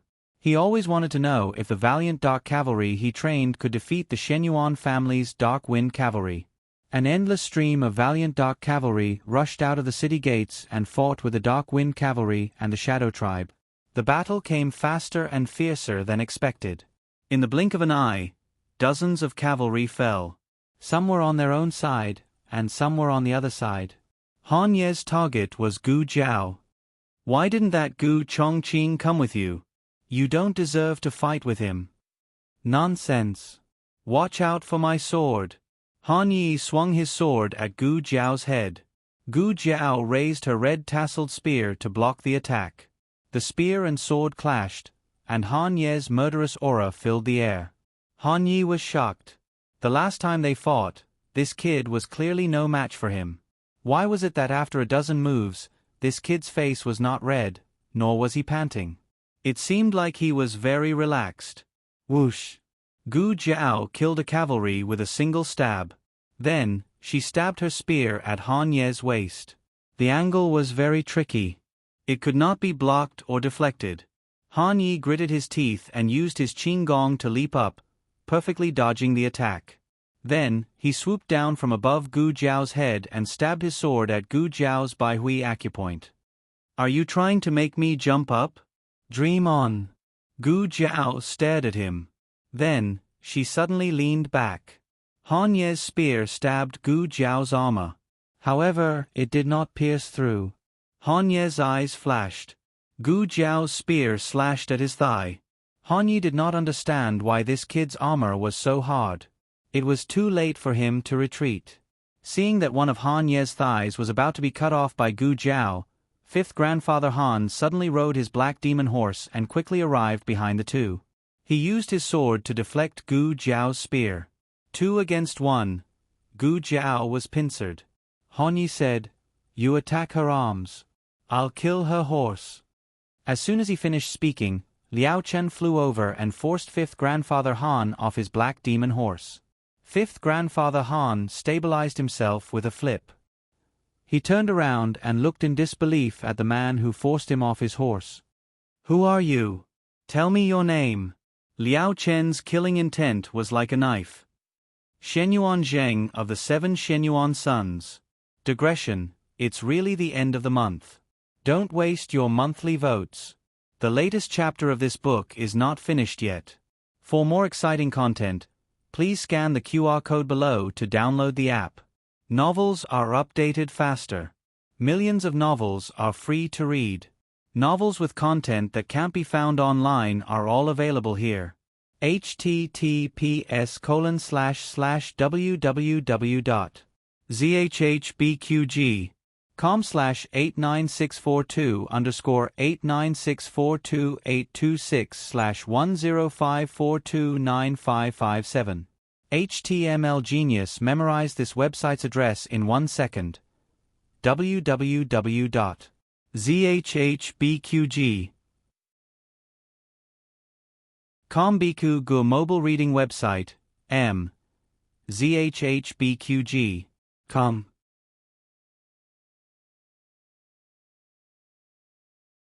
Chapter 870. The latest chapter of this book is not finished yet. For more exciting content, please scan the QR code below to download the app. Novels are updated at a faster rate. Millions of novels are free to read. Novels that can't be found online are all available here. As soon as he said that, everyone seemed to feel the powerful spirit of Shenyuan. The morale of the soldiers on the battlefield was split in half. The morale of the Black Wind Cavalry and the Dark Shadow Division was rising. The Black Wind Cavalry of the Han clan seemed to feel the suppression from the spirit of Shenyuan.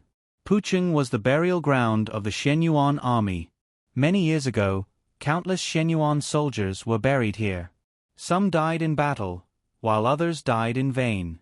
Now that the 7 Shenyuan sons had returned, the souls of the heroes in the world seemed to have been summoned. A gust of wind blew past, and the house of Han's cavalry felt a chill run down their spines. Most of them forgot to think about how many sons the Shenyuan family had. Only 5th Grandfather reacted. He said coldly, "The Shenyuan family has 6 sons.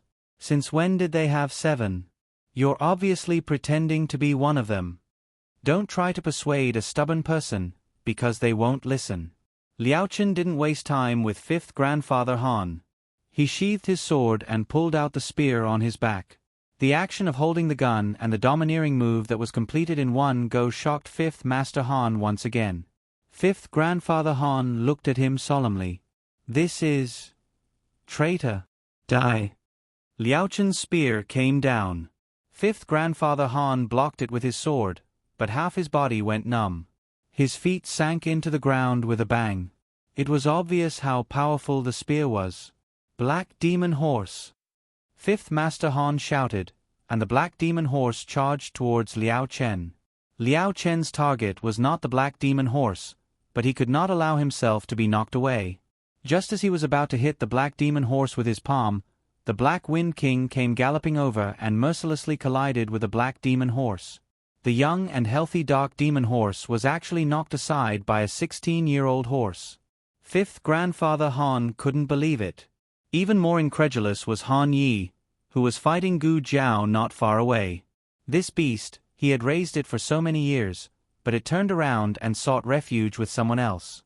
What an ingrate! If he had known earlier, he would not have listened to Chu Nan and left it to fend for itself. He should have caught it back. Ah! Han Yi was kicked violently and fell heavily to the ground. Gu Jiao held the red tasseled spear and stood in front of him.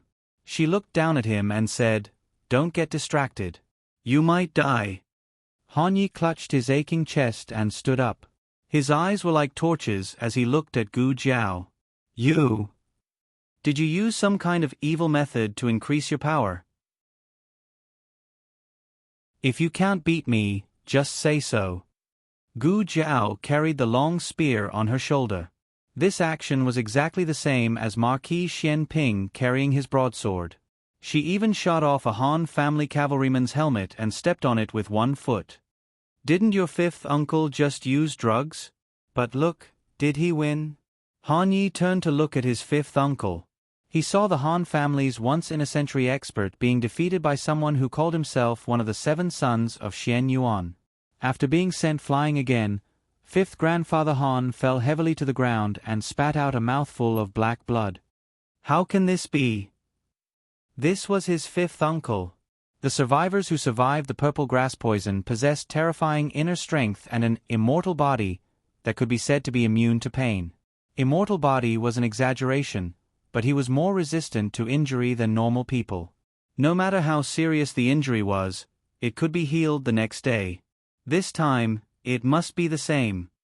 Just as the thought flashed through his mind, Liao Chen's palm shattered his dantian. Liao Chen had countless chances to kill him, but he did not. Instead, Liao Chen took him down one move at a time. Yes, the purple grass poison could heal a person's body, but could it restore a warrior's fighting spirit? When fifth grandfather Han's last shred of fighting spirit collapsed, he spat out blood and lay on the blood-stained ground. It wasn't that he'd run out of energy, but that he could feel the huge gap between him and Liao Chen. He was not a martial arts genius to begin with.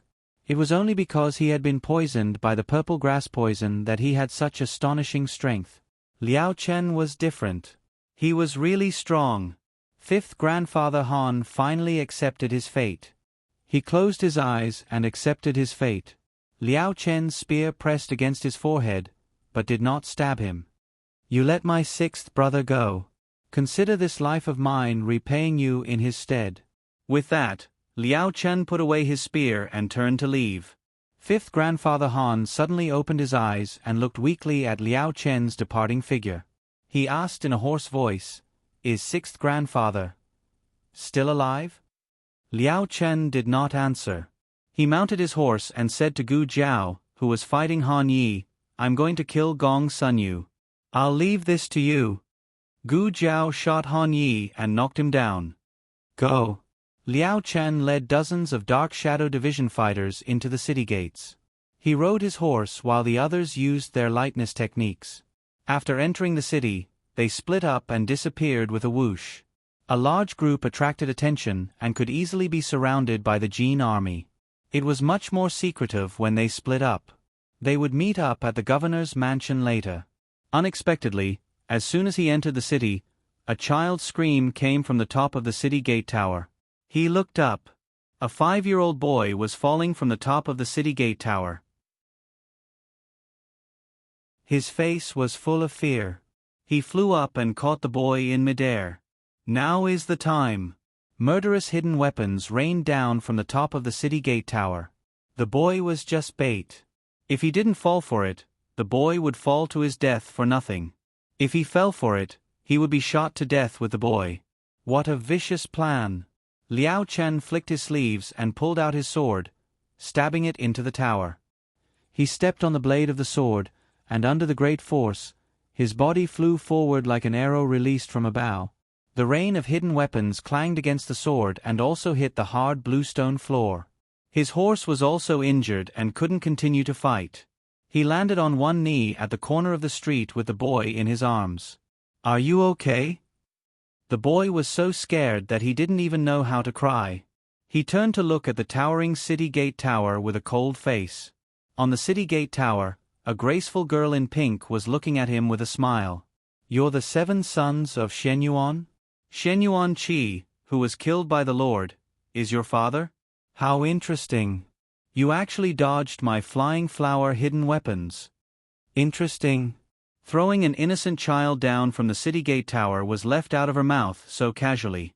Liao Chen turned his head and put the boy in a safe place. He looked at the top of the city gate tower with a murderous look. It was impossible to climb such a high distance with lightness techniques. However, he had just stabbed his sword so he could borrow some strength. "Let's try." Liao Chen pulled out the long spear behind his back and stabbed it into the long sword. With 2 points to borrow strength, he shouldn't miss. Liao Chen flew up. "No way. Climbing the city gate tower with your bare hands. Humph. How confident are you in your lightness techniques?" Yu Liuyi didn't attack. She just looked at Liao Chen and waited for him to fall. Unexpectedly, Liao Chen really came up. Yu Liuyi widened her eyes in disbelief.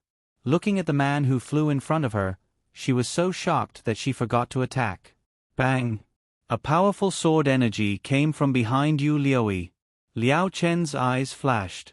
He slapped the wall of the city gate tower with his palm and supported his body upside down to avoid the attack. The next moment, 4 or 5 more powerful sword energies came at Liao Chen.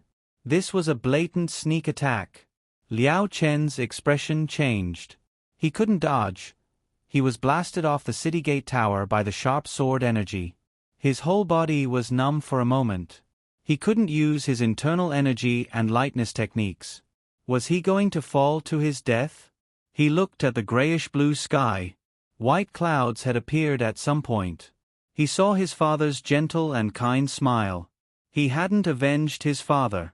Was he going to die in vain? At the critical moment, a figure in a dark blue Taoist robe soared into the air from behind. The figure grabbed his waist, which was clad in armor, and brought him down slowly. His toes touched the ground and his whole body sank. Then he turned his head to look at the man who had appeared out of thin air. His eyes flashed fiercely. Ox nose.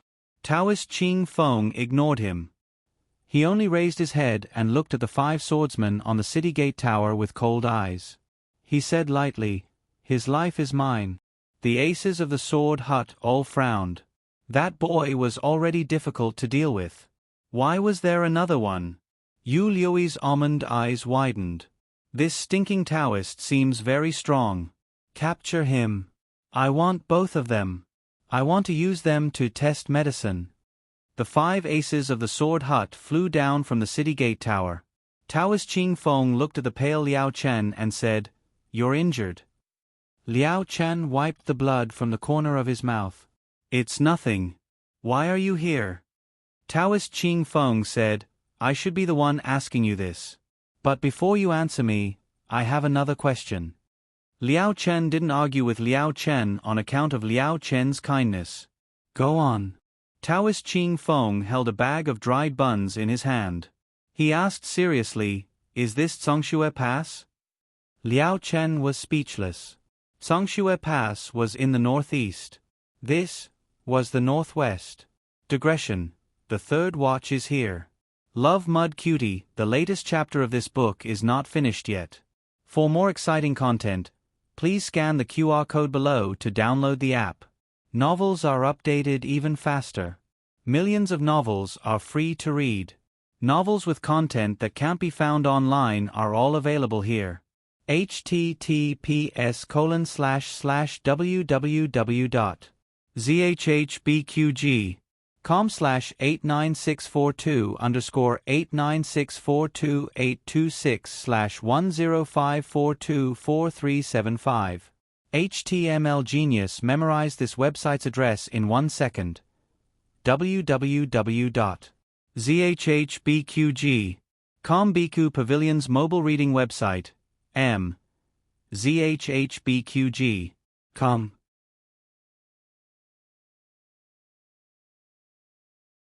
Chapter 871. The newest chapter of the book is not finished yet. Please scan the QR code below to download the app.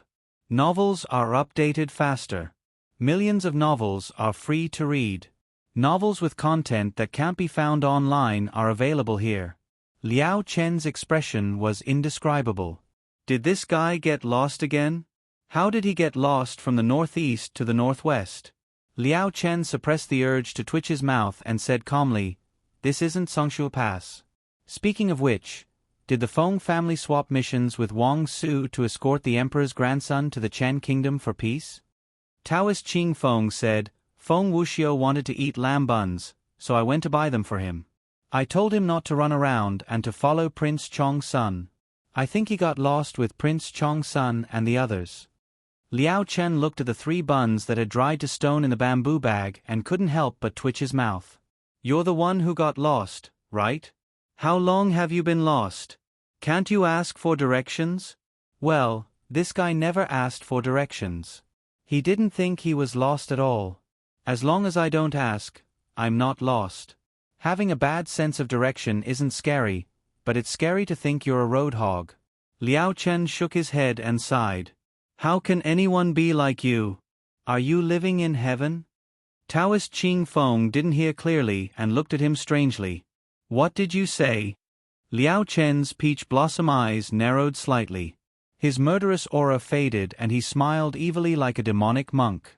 I said you're a natural-born immortal. It must be hard for you to come down.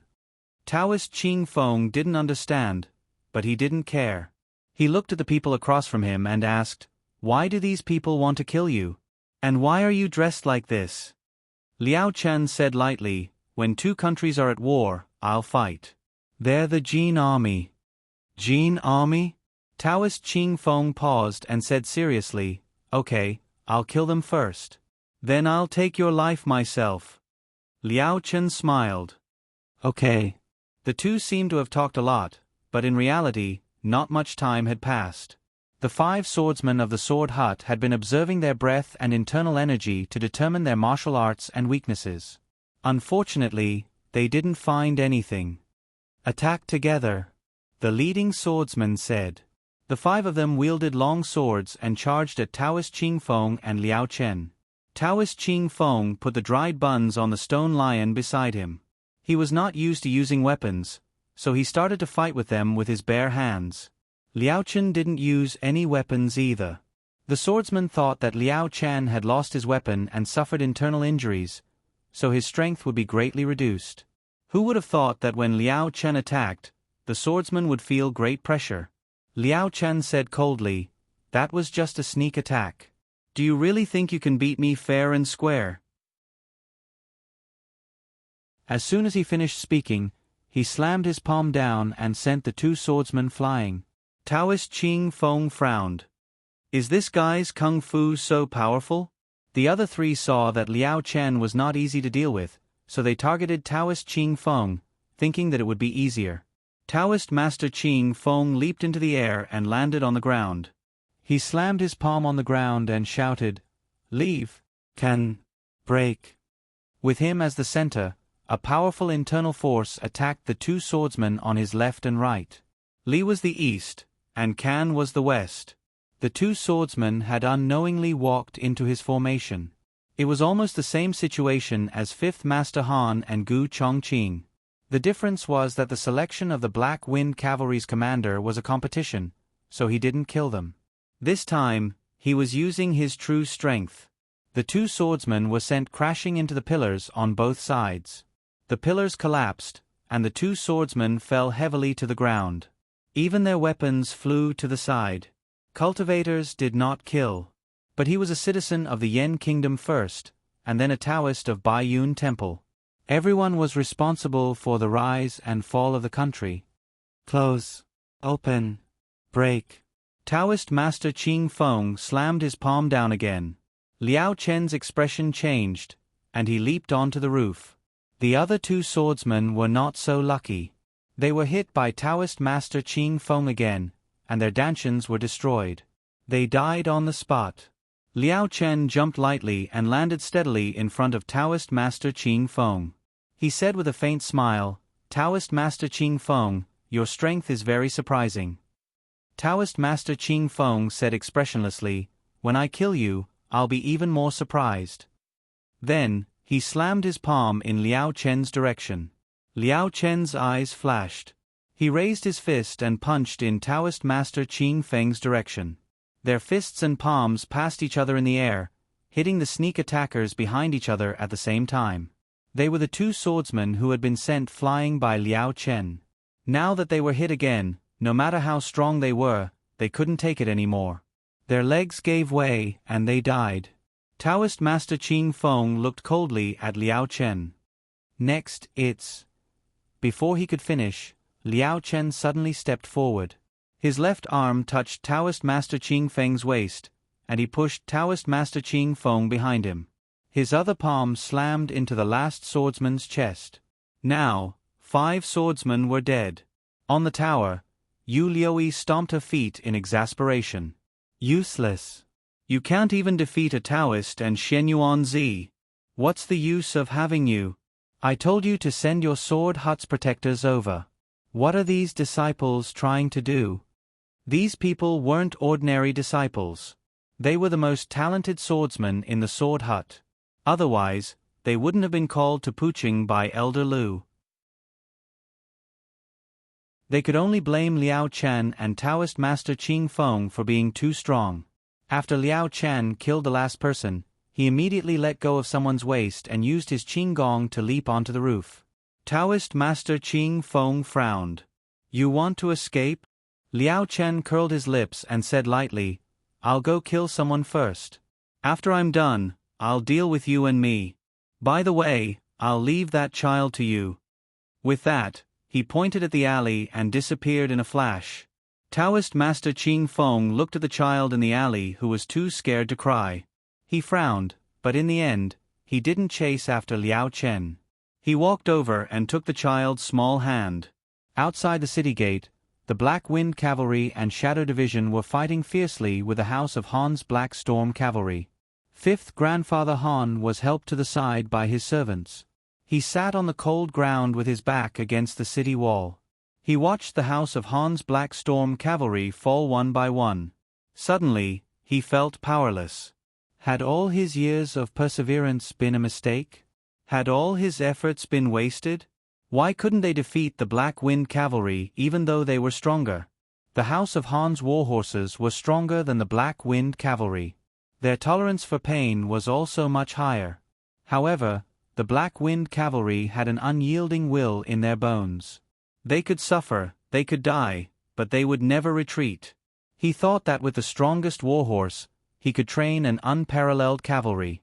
Only now did he realize that being strong didn't equate to being powerful. The House of Han's Black Storm Cavalry might really lose. No, there was still the Black Demon Horse. There was still a chance. The Black Demon Horse was one of the few Black Storm Cavalry on the battlefield that wasn't affected. It was in the prime of its life and was young and strong. It wouldn't allow itself to lose to an old horse. It wanted to take back its position as the king of the horses. It launched its most powerful attack at the Black Wind King. With its speed and explosive power, the Black Wind King would definitely lose half of its life. The people around all broke out in cold sweat. Unfortunately, they were in the middle of a battle and couldn't rush over to save the Black Wind King. The Black Wind King panted slightly. It looked at the warhorse that was galloping towards it. It didn't seem to have any extra strength left to take the hit. Its body trembled and fell down weakly. Li Shen's expression changed. Black Wind King. The Black Demon Horse stepped over the Black Wind King and returned to its original position proudly and excitedly. It had defeated the old horse. It was the true king of war horses. It raised its front hooves and declared its absolute dominance. At that moment, the Black Wind King, who had fallen to the ground, suddenly jumped up and bit the Black Demon Horse's neck. The Black Demon Horse howled in pain. It began to struggle with all its might, trying to shake off the Black Wind King. Unfortunately, the Black Wind King didn't let it go. It could only surrender or die. The Black Demon Horse finally used up its last bit of strength. It whimpered and knelt before the Black Wind King. 5th Master Han closed his eyes in pain. The House of Han. They had lost. Han Yi was no match for Gu Jiao, so he called the Han family's death warriors to besiege her. Gu Jiao didn't hesitate at all, killing one person with a single spear strike. Han Yi was injured, so the Han family's guards escorted him away. Gu Jiao chuckled. You want to leave? Not so easy. 5th Master Han allowed you to take him away because he wanted to spare Shen Chen's life. But who did Han Yi think he was? He was the Black Wind King who wanted to kill her. Gu Jiao raised her red tasseled spear and mounted her horse. Boss. Chase after it. At that moment, Yu Liuyi flew down and shot a round of hidden weapons at Gu Jiao. Gu Jiao chuckled. You think I don't have hidden weapons? She took out a mechanism box and threw it at the densely packed hidden weapons. Master Lu had made a mechanism box for Gu Yan and Gu Shaoshun, and they both gave it to her. She hadn't tested the power of the two mechanism boxes yet. She first heard a light crisp sound, as if a silver needle had hit the mechanism box, followed by the sound of a wheel turning. In the next second, the mechanism box suddenly scattered, and the hidden weapons shot out like a fairy scattering flowers. Not only did they block all of Yu Liui's silver needles and darts, but they also shot down the Han family soldiers around her. Even Yu Liui herself was hit by an almost invisible silver needle. Ah! Yu Liui cried out in pain. The silver needle was poisonous, and Yu Liui's left shoulder and entire left arm instantly lost feeling. She held her left arm and fiercely looked at Gu Jiao. You dare hurt me? Gu Jiao arrogantly said, so what if I hurt you? I still want to kill you. Gu Jiao said. Of the 4 generals under Gong Sun Yu, Yu Liui was the most ruthless. 9 years later, she would be a very troublesome enemy. Gu Jiao wouldn't give her a chance to grow stronger. Gu Jiao stabbed her spear towards Yu Liui. This was one of the last 2 moves forced out by Shenyuan Qi at Ghost Mountain. Even Shenyuan Qi was forced to retreat, let alone Yu Liui. Yu Liui's stomach was cut. She was furious. Who are you? Gu Jiao said indifferently, why do you care who I am?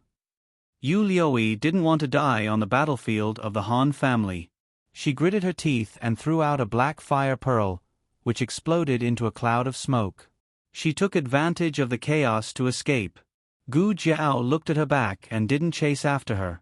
You don't know that Puqing is surrounded on all sides, right? You're just a turtle in a jar if you escape into the city. The Han family's morale was already gone. Gu Jiao took the opportunity to lead the Shadow Division to the city wall. She cut down the Jin Kingdom's flag with her spear and put the Yen Kingdom's flag back on the towering city wall. The latest chapter of this book is not finished yet. For more interesting content, please scan the QR code below to download the app. Novels are updated faster. Millions of novels are free to read. Novels with content that can't be found on the internet can be found here. https://www.zhbqg.com/896428286/1054078889. HTML Genius memorized this website's address in 1 second. www.zhbqg.com Biku Gu mobile reading website, m. zhbqg.com.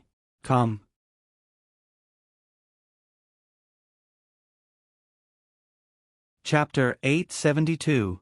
The latest chapter of this book is not finished yet. For more exciting content, please scan the QR code below to download the app.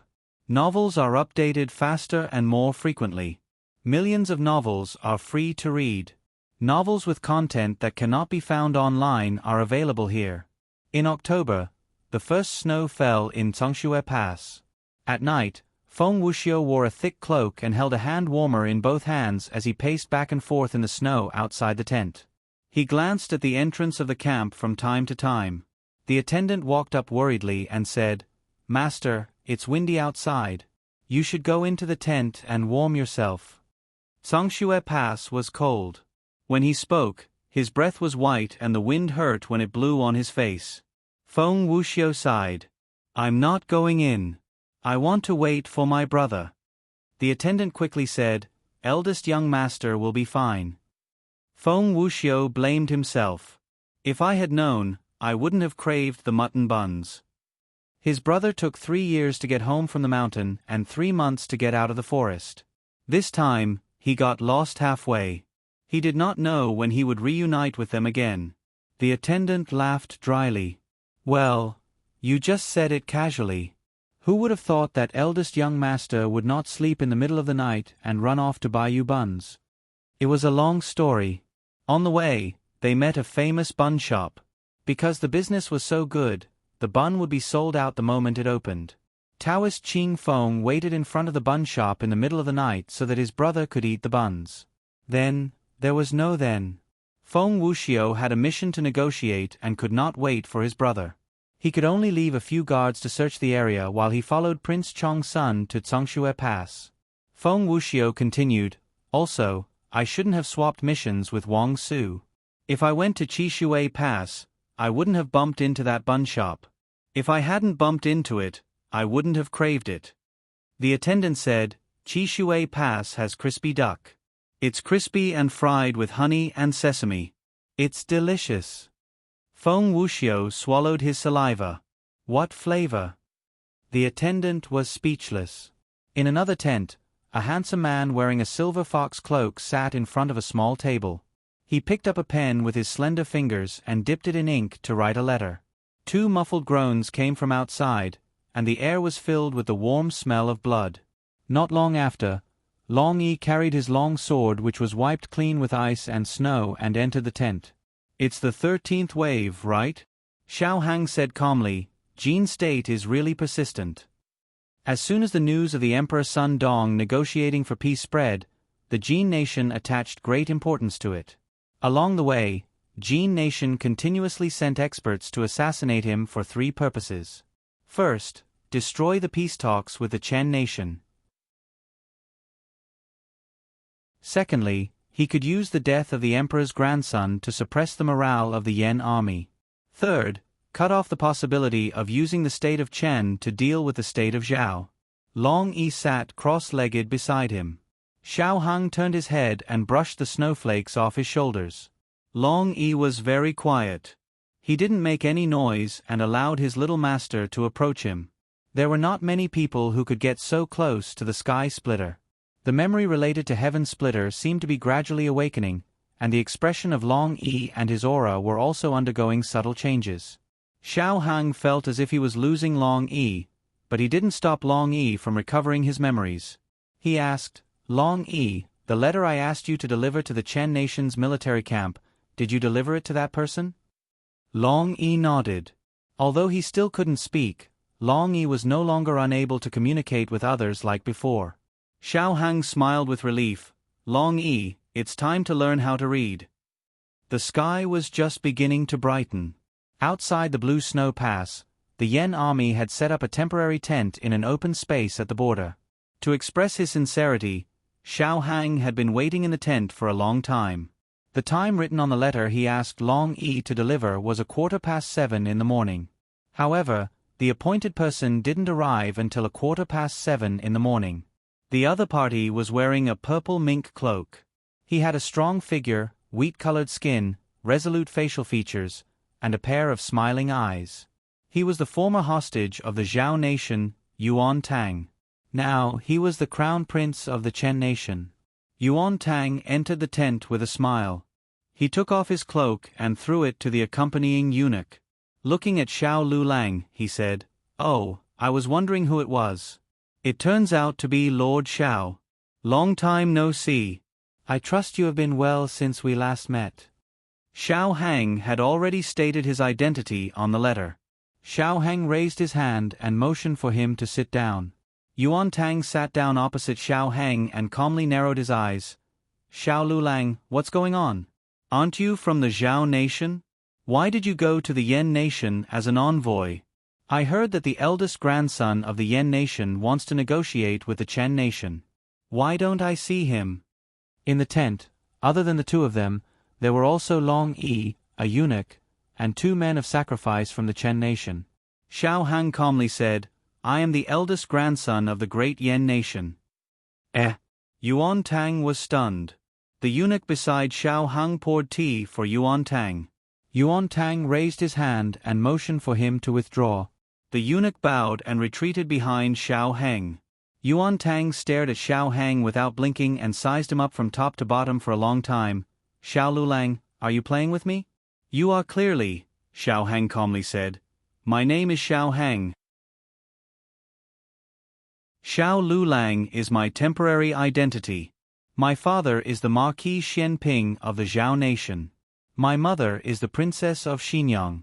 My birth mother is the Crown Princess of Great Yen. Yuan Tang opened his mouth wide. The amount of information was too much for him to digest. Horizontal was a knife, vertical was also a knife. Either way, he would be shocked. It was better to shock him all at once. Xiao Hang didn't hesitate and continued, Zhao Jiao has already been adopted by the Duke of Anghua of Great Yen. She is the future successor of the Duke of Anghua. She is also the newly appointed commander of Black Wind Cavalry. This time, she will follow the Crown Princess to battle. If you must fight, then fight with us. Zhao Jiao said that you once owed her a favor. She wrote you a personal letter. As Xiao Hang spoke, he took out a letter from his wide sleeve and placed it on the small table in front of the two. Yuan Tang was about to reach out to take it, but Xiao Hang pressed his hand down on the letter. Yuan Tang looked at Xiao Hang in confusion. Xiao Hang said seriously, I came to talk to you, not because I have this letter. You can still owe Zhao Jiao a favor. I came to make a deal with you. Oh. Yuan Tang smiled and slowly withdrew his hand. What kind of deal do you want to make with this prince? This prince will say the ugly words in advance. This prince doesn't believe a single word you said just now. You are Xiao Lulang, not the grandson of Great Yan's emperor. Xiao Hing nodded. Very well. I'm not making a deal with you as the grandson of Great Yan's emperor. Yuan Tang had been shocked again and again today. He had no idea what Xiao Lulang was planning. He sneered and said, Don't tell me you want your loyalists to capture me and use me as a hostage to blackmail the Chen Kingdom? Xiao Hang said, There are too many people in the Chen Kingdom's imperial court who want you dead. If I really capture you, they would be more than happy to see you die in my hands. Why would they be blackmailed by me? Yuan Tang's smile froze. Your position as the crown prince is not stable. When your uncle, Rong Yao, helped Prince Bo plot a rebellion, it was you who personally brought an imperial edict to arrest him. Although he died at the hands of Prince Bo, didn't he also die at your hands? The Rong clan has long been in harmony with you. Forgive me for being blunt, but the one who is truly suffering from internal and external troubles is you. Yuan Tang said, That's why I have to win this war and get enough wealth from the Yen Kingdom. Xiao Hing asked, Do you really think you have extra energy to deal with the Yen Kingdom? Yuan Tang looked at him strangely. What do you mean? Xiao Hang sighed regretfully. The army of Zhao Kingdom has arrived at the western border of the Chen Kingdom. If we and Zhao Kingdom start a war against the Chen Kingdom at the same time, I don't know if the Chen Kingdom can withstand it. When I say we, I mean Zhao Kingdom, Yen Kingdom, and Zhao Kingdom. Yuan Tang frowned. You. Xiao Hang said calmly, If you don't believe me, you can go back and wait. I promise you, in less than 3 days, the news of the Zhao Kingdom's army arriving at the city will be delivered to you by your spies. Yuan Tang clenched his fingers and said coldly, Zhao Kingdom won't help you. Besides, Zhao Kingdom didn't have the guts to do so. Xiao Hang smiled faintly. It's a long journey for Zhao Kingdom to attack the Yen Kingdom. The loss outweighs the gain. How can it be faster than directly dividing your neighboring kingdom? Besides, Zhao Kingdom already believes that Zhao Kingdom and the Yen Kingdom will send troops to attack the Chen Kingdom.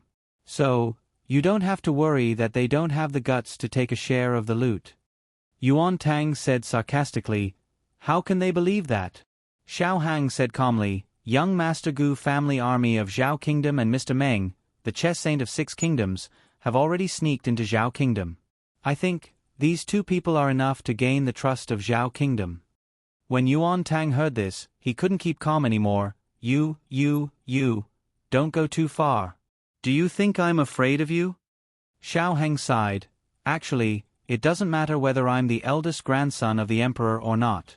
What matters is that I can prevent the Chen Kingdom from being attacked by the other 3 kingdoms. Make your choice, Prince of Chen Kingdom.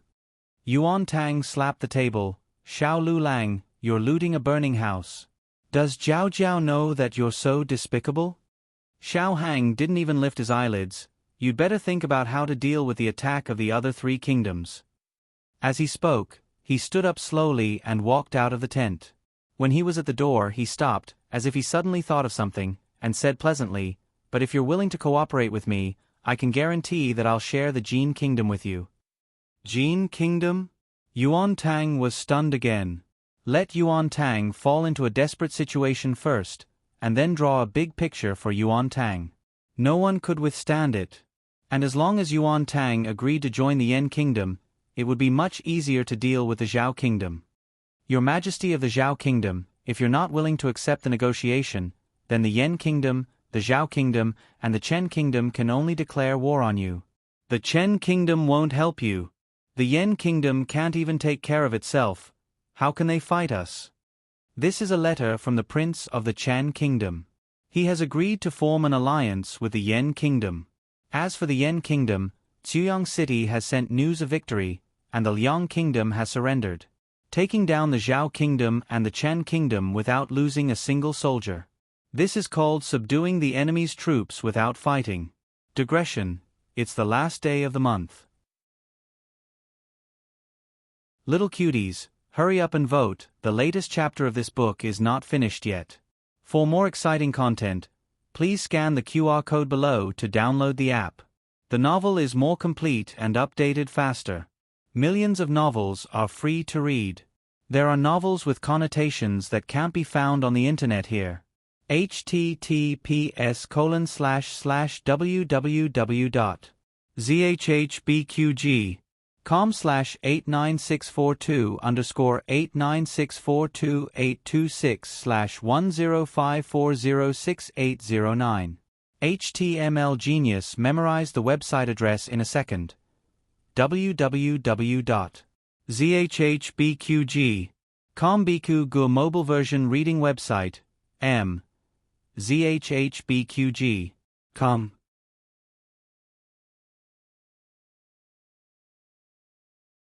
Chapter 873. The latest chapter of this book is not finished yet. For more exciting content, please scan the QR code below to download the app. Novels are updated faster and more fully. Millions of novels are free to read. Novels with connotations that can't be found on the internet are all available here. The key to this peace talk was Yuan Tang. The premise of taking down the two countries was based on Yuan Tang's agreement to the peace talk. If Yuan Tang refused, then things would not go well in Zhao State. Will Yuan Tang's crown prince of Chen State agree? After Yuan Tang left, an old general accompanying him in the tent asked. Xiao Heng flipped through the report on the table.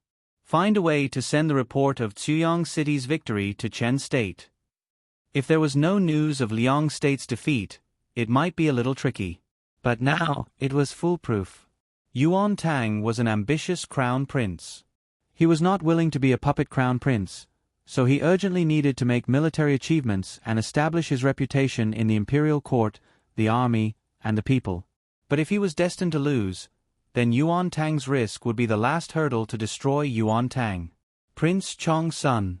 A guard's voice came from outside the door. His tone was obviously a little strange. Xiao Heng understood and said, "Come in." The guard led a man dressed as a cook into the tent. The man had been here once before, so Xiao Heng and the old general were not unfamiliar with him. The two looked at him. He cupped his hands and bowed, saying in standard Yen State language, "Prince Chong's son of the great Yen State, my master wants to ask you, what do you think? My master can give what the crown prince can give, and what the crown prince can't give, my master can give." Xiao Heng said without hesitation, "I'm not interested in the internal strife of Chen State. If you have the ability, let your crown prince be the crown prince of Chen State first." The cook smiled. "Your Highness, do you really think that Yuan Tang's crown prince will agree? Even if he agrees, he won't be able to achieve anything. I'm afraid he will drag Yen State down." Xiao Heng said casually, "I only know that he became the crown prince, but your crown prince didn't." His words caused the cook's face to turn red. Naturally, he was not a real cook. Instead, he was a subordinate of the Chen State's second prince. He rushed up angrily and said sarcastically, "I think your Yen kingdom has been too arrogant for too long. Do you really think that you can defeat Jin and Liang by joining forces with a few inferior countries? What an idiotic dream. Your country of Yen has been besieged on all sides. My Highness is willing to cooperate with you, which is giving you face. A wise man submits to circumstances. Don't think too highly of yourself in the Yen kingdom." The old general unsheathed his sword and stood up with a murderous aura. "You bastards! How dare you disrespect the eldest grandson of the great Yen Emperor? The cook trembled in fear. Xiao Hang said faintly, "Forget it, General Fu. After all, he is not from the Yen kingdom. It's not up to us to punish him. I'll have to trouble General Fu to make a trip personally and send this person to the Chan nation's crown prince." It just so happened that he brought the news of Chuyang City's victory to them. 2 birds with 1 stone. Xiao Hang was a person who did good deeds without leaving his name behind. However, he could not do that in the political arena. He could not hide his kindness to his allies. He must let Yuan Tang know everything that was beneficial to Yuan Tang. The man was shocked. "How dare you?" The old general chopped him to the ground with a hand knife and tied him up with a rope. Xiao Hang said faintly, "You all think that the Yen kingdom is going to fall. You can't wait to ride on our heads. Go back and tell your masters that the Yen kingdom will win this war." Pu City. After a fierce battle, the Black Wind Cavalry and the Dark Shadow Division successfully broke through the South City Gate. The Yen kingdom's flag once again fluttered above their own land. The soldiers of the garrison battalion were very excited. Who said that the garrison battalion could not fight? Didn't they break through the South City Gate? Zhao Dengfeng fell on his butt and sat on the ground. He said breathlessly, "Those bastards from the Han family are so damn tough." It was an indisputable fact that the Han family's warhorses were strong. They and the Dark Shadow Division had fought with all their strength and lives. They had used their unyielding belief and fighting spirit to kill those troublesome fellows. "I'm so tired," Zhao Dengfeng said breathlessly. Li Shen supported his body with a knife and glanced at him coldly. He said while panting, "Who told you to indulge in debauchery and waste your energy?" Zhao Dengfeng was not happy. Hey, you're accusing me wrongly. When did I indulge in debauchery? Didn't I just do it for others to see? You're such a stubborn person. So what if you agree with the Han family? You spend the Han family's money to do your own thing and then stab the Han family in the back. This is so King annoying. When he and Li Shan left the military camp around the same time, the Han family wanted them to go underground and secretly contact the old subordinates of the Shenyuan family for them. Li Shan did not agree and said that he would not let the Shenyuan family down in this life. Then he left without taking a single copper coin. Zhao Dengfeng was much more tactful. Wan Renchong glanced at the two and said seriously, "You two, stop arguing. Han Yi has escaped. Besides, there are 20,000 Han family soldiers in the city. They should be under the command of the 4th Master Han. Our mission is not finished yet." "I know." Zhao Dengfeng smiled. He quickly recovered his strength and mounted his horse in high spirits. "Bastards of the Han family, your Grandpa Zhao is here." Li Shen frowned. "Can you not talk like the young commander?" Zhao Dengfeng said, "I just want to learn. You sound so arrogant." Wan Renchong looked around. "Wait, where is the young commander?" Li Shan said, "He was on the gate tower." They looked up at the same time, but Gu Jiao's figure was long gone.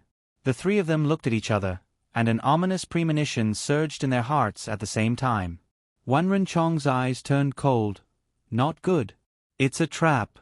Go to the gate tower." "Ha ha ha ha. We've been tricked." Yu Liui's bell-like laughter came from the gate tower. She didn't run away at all. Instead, she hid in the dark room of the gate tower through a special mechanism. Now, there was another guest in the dark room. Yu Liui looked up with a smile and looked at Gu Jiao, who was standing on a wooden cross. She said with an innocent face, "You are the Black Wind Cavalry's commander? You look very young, but you dared to hurt me. I have to ask you for a little compensation." It all started when Gu Jiao went up the gate tower. After she put the Yen Kingdom's flag on the roof, she inadvertently heard an unusual noise under the roof. She went into the house and released the kidnapped civilian, but it ended up like this. The floorboards suddenly retreated, leaving only 2 floating planks that crossed under her feet, barely supporting her. She couldn't jump out, climb up, or walk down because she was surrounded by a cage made of the Snow Domain's heavenly silkworm silk. There were hundreds of heavenly silks. Even if she had the silver silk gloves, she couldn't destroy so many heavenly silks in an instant. If she tried to break in, the most likely result would be her body being cut up, leaving only her hands intact. Yu Liui said with a smile, "What's the point of saving a cheap civilian's life? Yu Yen Kingdom's generals are too soft-hearted." Gu Jiao said, "This is not soft-hearted. Unfortunately, people like you will never understand." She wasn't a normal person either. Every day, she endured the torture of slaughter chi. But her godfather said that sometimes people don't bully the weak because they are soft-hearted, but a strong person must have their own pride. Strong people don't live to bully, they live to protect. Yu Liui said with a smile, "I don't understand, but I won't be as stupid as your Yen Kingdom's generals.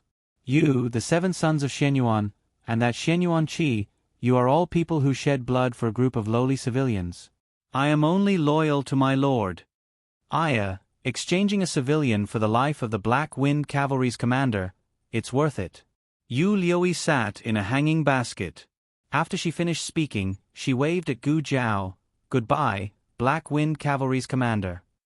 She snapped her fingers, and the person at the bottom activated the mechanism.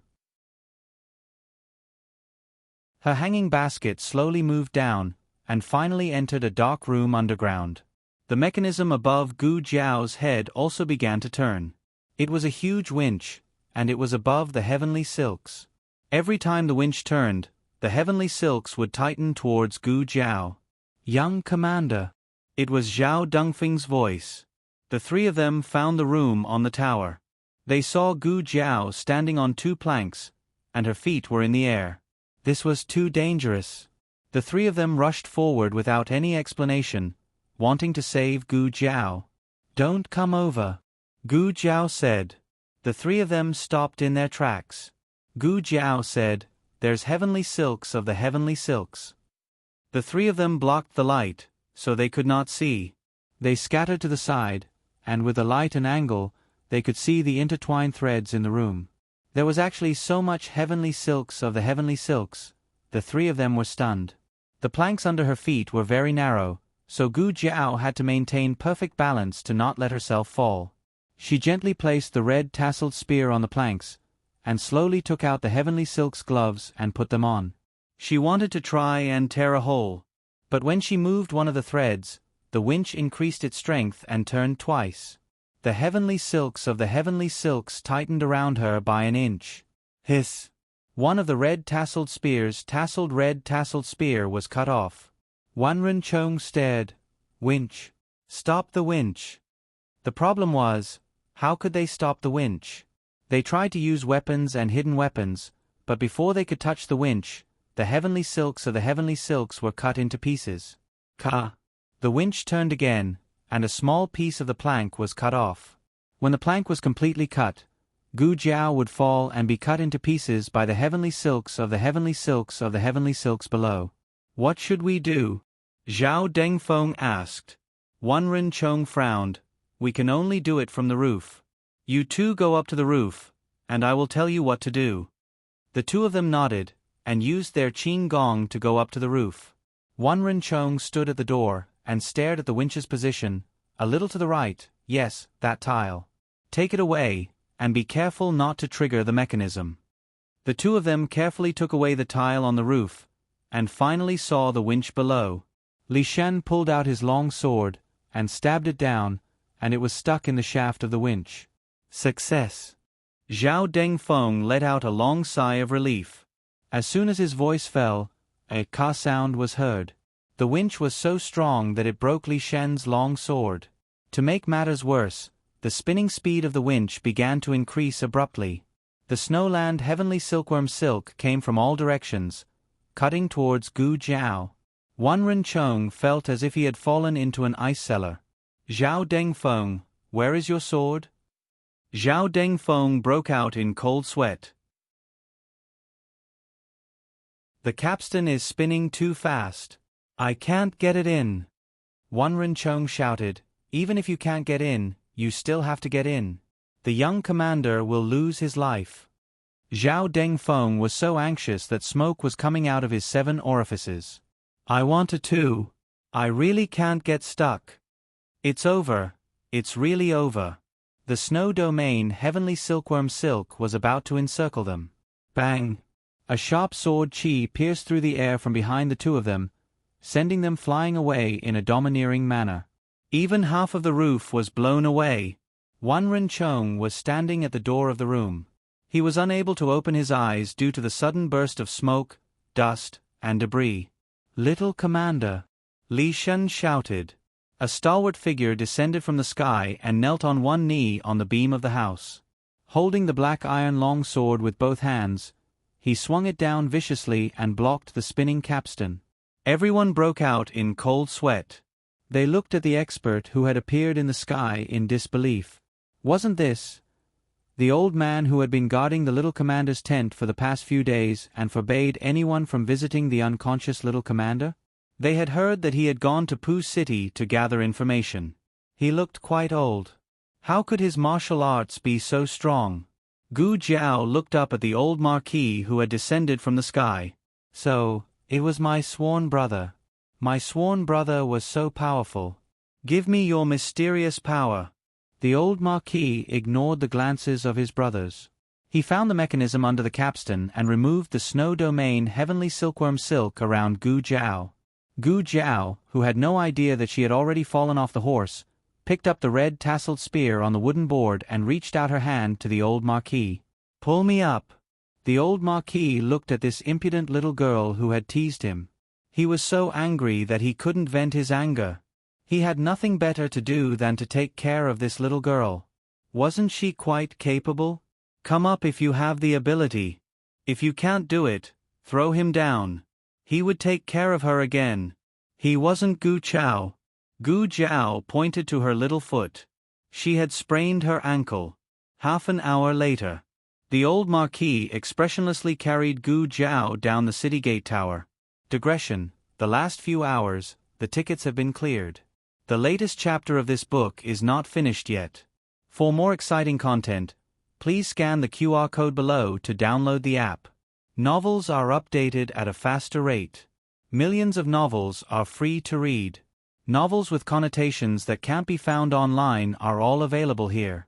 https://www.zhbqg.com/89642_89642826105399170. HTML Genius memorized this website's address in a second. www.zhbqg.com Biku Gu mobile reading website, m. zhbqg.com.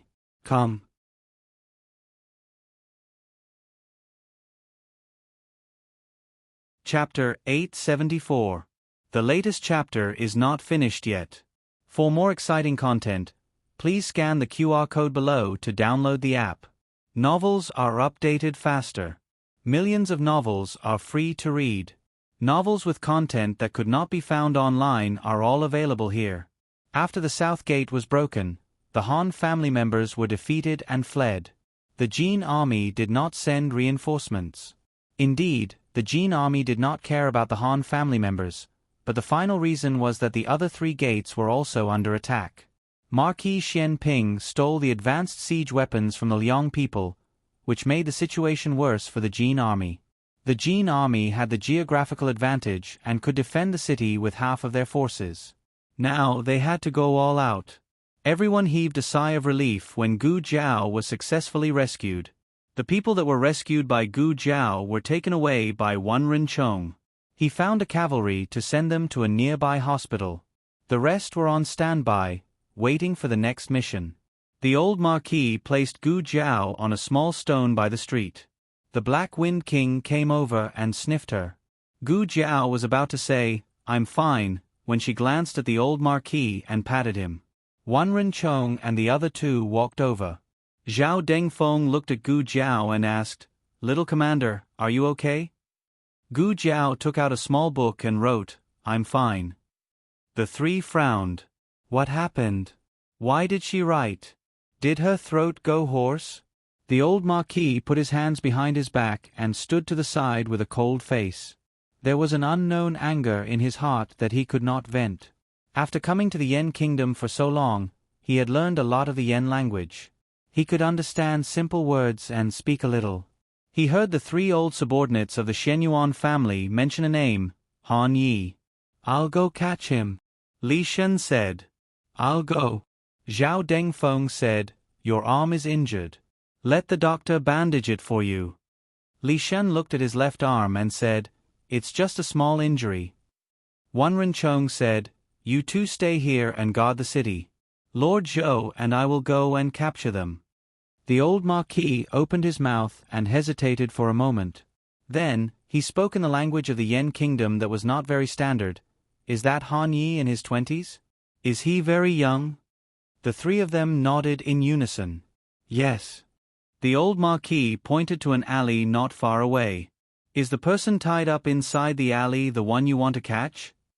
Zhao Dengfeng hurriedly ordered 2 cavalrymen to carry the unconscious man out of the alley. The few of them took a closer look. Who else could it be but Han Yi? Zhao Dengfeng's mouth twitched. "You know Han Yi?" The old Marquis replied, "I don't know him. I thought he was a deserter."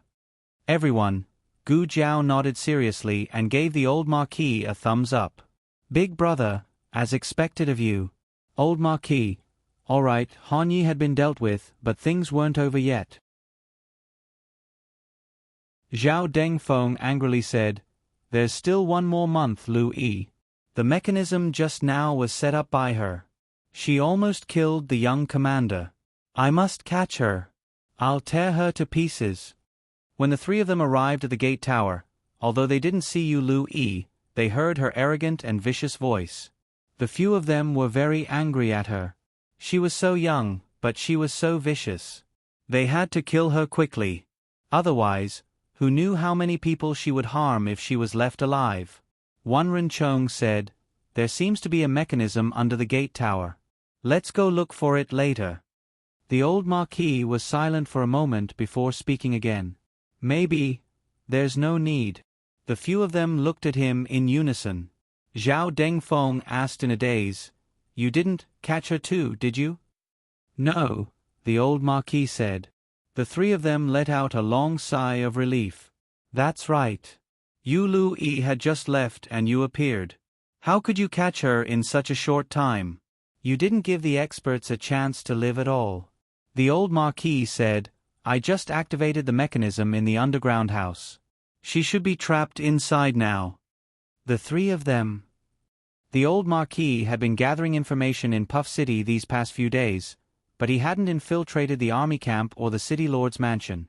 Instead, he had followed a few suspicious soldiers to a gambling house outside the mansion. Lu Yi had taken over the gambling house and turned it into a den for her to test out medicine and mechanisms. The old Marquis had set his sights on Lu Yi. In the past few days, he had followed Lu Yi's tracks and investigated all of the mechanisms she had set up in Puff City. "Then, where do we go in?" Zhao Dengfeng asked. The old Marquis pointed in a direction. "It's behind that door." Lu Yi was a dangerous person. The 3 of them didn't let anyone else do the work and went to investigate the situation themselves.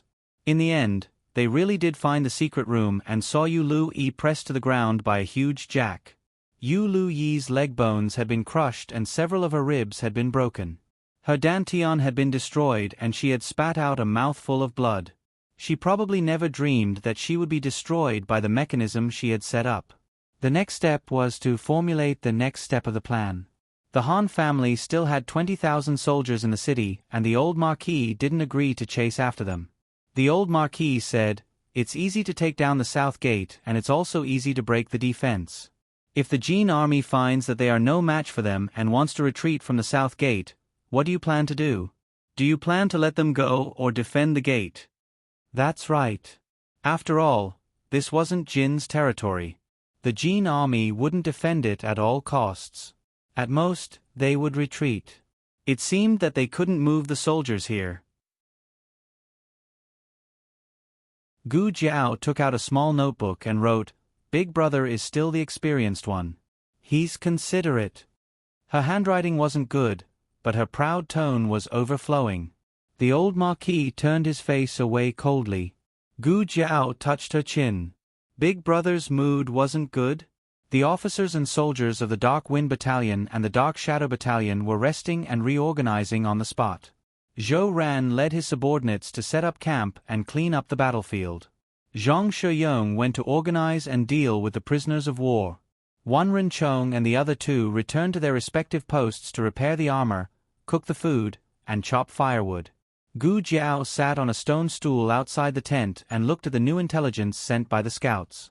The old Marquis sat opposite her and looked at her coldly. She was wearing armor and a helmet. Her face was dirty and she looked like a tomboy. The old Marquis's eyes were cold. He began to shake his legs.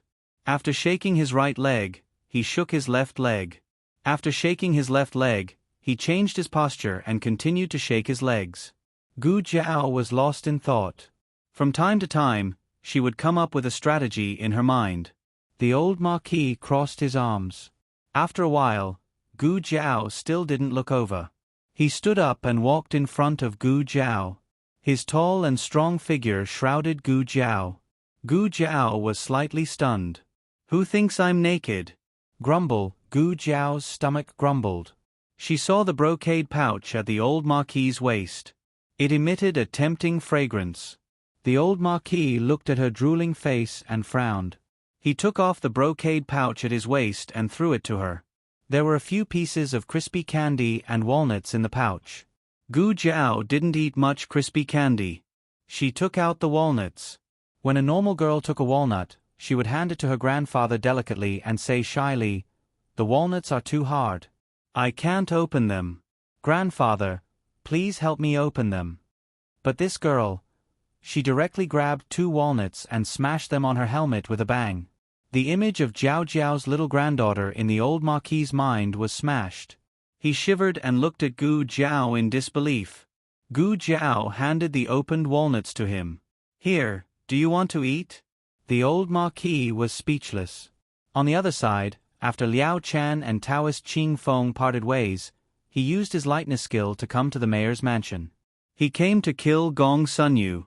But when he sneaked into the mayor's mansion and searched carefully, he couldn't find any trace of Gong Sunyu. He stood on the roof and frowned at the mayor's mansion, which was obviously less guarded, and said to himself, "Strange, where did Gong Sunyu go?" "Your Highness, be careful."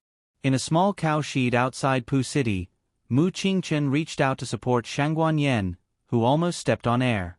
Shangguan Yen steadied her body and calmed down, saying, "I'm fine." Mu Qingchen said, "It just rained." The entrance of the tunnel is leaking water, and the road is slippery. Please be careful. This tunnel was the route that Shen Yuan-Chi took with Gu Jiao and Tang Yueshan.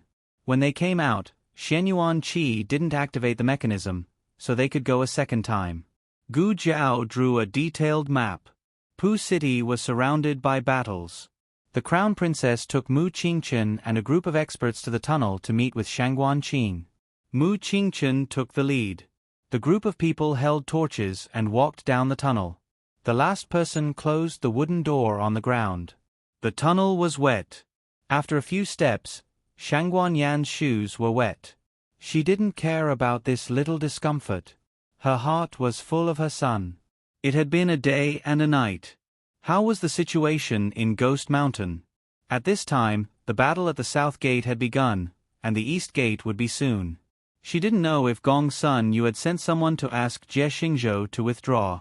They shouldn't know that the great Yan's imperial grandson was trapped under Ghost Mountain. They wouldn't insist on withdrawing, right? If Jie Xingzhou really didn't withdraw, then this tunnel was the only hope to save them. Qing, you must hold on. Mother is coming to save you. The latest chapter of this book is not finished yet. For more exciting content, please scan the QR code below to download the app. Novels are updated faster. Millions of novels are free to read. Novels with connotations that can't be found on the internet are all available here.